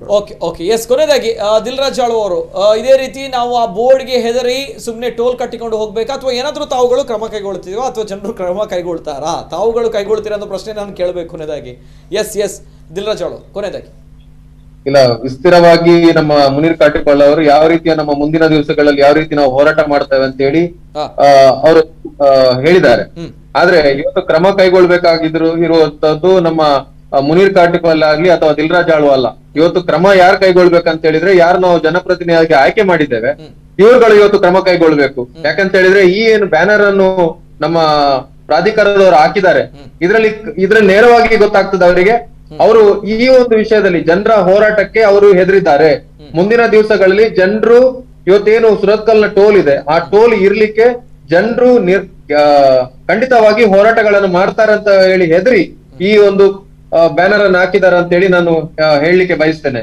ಆದ್ರೆ ಮುಂದಿನ ದಿವಸಗಳಲ್ಲಿ ಯಾವ ರೀತಿ ನಾವು ಹೋರಾಟಗಳನ್ನು ಮಾಡಬೇಕು ಅಥವಾ ಮರ್ಜರ್ ಆಗ್ಬೇಕಾ ಅಥವಾ ಇವ್ರು ಯಾವ ರೀತಿ ಮೇಂಟೆನೆನ್ಸ್ ಗಳನ್ನು ಮಾಡಿದ್ದಾರೆ ಅಂತ ಹೇಳಿ ಜನರಿಗೆ ಕೂಡ ಗೊತ್ತಿದೆ. ಮರ್ಜರಿ ಕೂಡ ಈ ಒಂದು ಮೇಂಟೆನೆನ್ಸ್ ನ ಹಣ ಅಗತ್ಯ ಇಲ್ಲ. ಯಾಕಂತ ಹೇಳಿದ್ರೆ ಇವರು ಖರ್ಚು ಮಾಡಿರುವಂತದ್ದು ನನ್ನ ಲೆಕ್ಕದಲ್ಲಿ 1-2 ಕೋಟಿಯನ್ನು ಮಾಡಿದ್ದಾರೆ.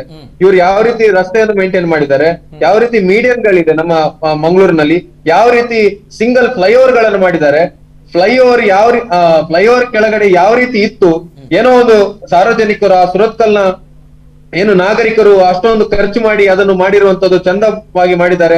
ಈಚೆ ಸೈಡ್ ನೀವು ಕೂಳೂರಿಗೆ ಬಂದ್ರೆ, ಕೊಟ್ಟಾರಕ್ಕೆ ಬಂದ್ರೆ ನಮ್ಮ ರಾಮಕೃಷ್ಣಾಶ್ರಮದವರು ಮಾಡಿರುವಂತದ್ದು ಬಿಟ್ರೆ ಇವರ ಫ್ಲೈಓವರ್ ಯಾವ ರೀತಿ ಇದೆ, ಆ ಬಣ್ಣವನ್ನು ತೆಗೆದ್ರೆ ಇವರ ಫ್ಲೈಓವರ್ ಯಾವ ರೀತಿ ಇವರು ಕನ್ಸ್ಟ್ರಕ್ಷನ್ ಗಳನ್ನು ಮಾಡಿದ್ದಾರೆ, ಜನಪ್ರತಿನಿಧಿಗಳು ಯಾವ ರೀತಿ ಆಲೋಚನೆಗಳನ್ನು ಮಾಡ್ತಾ ಇದ್ದಾರೆ, ಅಥವಾ ನಮ್ಮ NH ನ ಅಧಿಕಾರಿಗಳು ಯಾವ ರೀತಿ ರಸ್ತೆಗಳನ್ನು ಮಾಡಿದ್ದಾರೆ, ಇದು ಜನರ ಮುಂದೆ ಇವತ್ತು ಕಾಣುವಂತದ್ದು.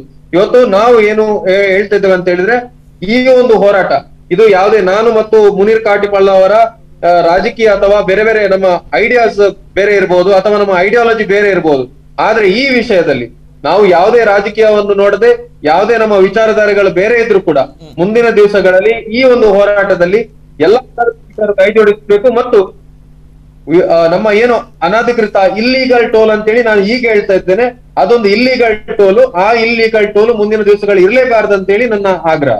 ಓಕೆ, ಇದು ಇಲ್ಲಿಗಲ್ ಟೋಲ್ ಅನ್ನೋ ವಿಚಾರವನ್ನ ಹೇಳ್ತಾ ಇದ್ದಾರೆ. ಇಬ್ಬರಲ್ಲೂ ಕೂಡ ನಾನು ಕೇಳ್ತೇನೆ, ಜನಸಾಮಾನ್ಯರ ಪಾಯಿಂಟ್ ಆಫ್ ವ್ಯೂ ಅಲ್ಲಿ ಬೋರ್ಡ್ ಹಾಕಿದ್ದಾರೆ, ಇದು ಇಲ್ಲಿಗಲ್ ಟೋಲ್ ಅಂತ ಇನ್ನು ಮುಂದೆ ಹೇಳಿದ್ರೆ ತಮ್ಗಳಿಗೆ ಕಾನೂನು ಕ್ರಮವನ್ನ ತೆಗೆದುಕೊಳ್ಳಲಾಗುವುದು. ನಾವು ರೆಡಿ ಇದ್ದೇವೆ, ನಾವು ಅದಕ್ಕೆ ನಾವು ಸಿದ್ಧರಿದ್ದೇವೆ. ಅವರು ಯಾವ ರೀತಿ ಕ್ರಮ ಕೈಗೊಳ್ಬೇಕಂತ ನಾವು ಕೂಡ ಕಾದ್ ನೋಡ್ತಾ ಇದ್ದೇವೆ. ಅದಕ್ಕೆ ಜನರು ಕೂಡ ಉತ್ತರ ಕೊಡ್ಲಿಕ್ಕೆ ಜನರು ಕೂಡ ಸಿದ್ಧರಿದ್ದಾರೆ ಅಂತ ನಾನು ಹೇಳಲಿಕ್ಕೆ ಬಯಸ್ತೇನೆ. ಓಕೆ, ತಾವು ಕೂಡ ರೆಡಿ ಇದ್ದೀರಾ? ನೋಡಿ, 25 ವರ್ಷಗಳಲ್ಲಿ ಬೇಕಾದಷ್ಟಿಂತ ಬೆದರಿಕೆಗಳನ್ನ ನೋಡ್ಕೊಂಡು ಬಂದವರು, ಜೈಲು, ಪೊಲೀಸರ ಲಾಠಿ ಪೆಟ್ಟು, ಕೋರ್ಟ್ ಎಲ್ಲ ನಮ್ಗೆ ಅಭ್ಯಾಸ ಆಗಿದೆ. ಈ ಒಂದು ಪುಟಗೋಸಿ ಬೋರ್ಡಿಗೆ NH ಅವರಿಗೆ ಎದುರುವಂತ ಪ್ರಶ್ನೆ ಇಲ್ಲ. ನಾವು ಆ ಇದನ್ನ ತೆಗೆಸೋ ದೊಡ್ಡ ಪ್ರಶ್ನೆ ಅಲ್ಲ. ಬೋರ್ಡ್ ಅನ್ನ ನಾಳೆನೆ ಹೋಗಿ ನಾವು ಅದನ್ನು ತೆಗೆಸುವಂತ ಕೆಲಸ ಮಾಡಲ್ಲ. ಅದು ನಮ್ಮ ಜನಪ್ರತಿನಿಧಿಗಳ ಮೂರ್ಖತನಕ್ಕೆ, ಜನವಿರೋಧಿತನಕ್ಕೆ ಒಂದು ಸಾಕ್ಷಿಯಾಗಿ ಅಲ್ಲಿ ಇರ್ಲಿ.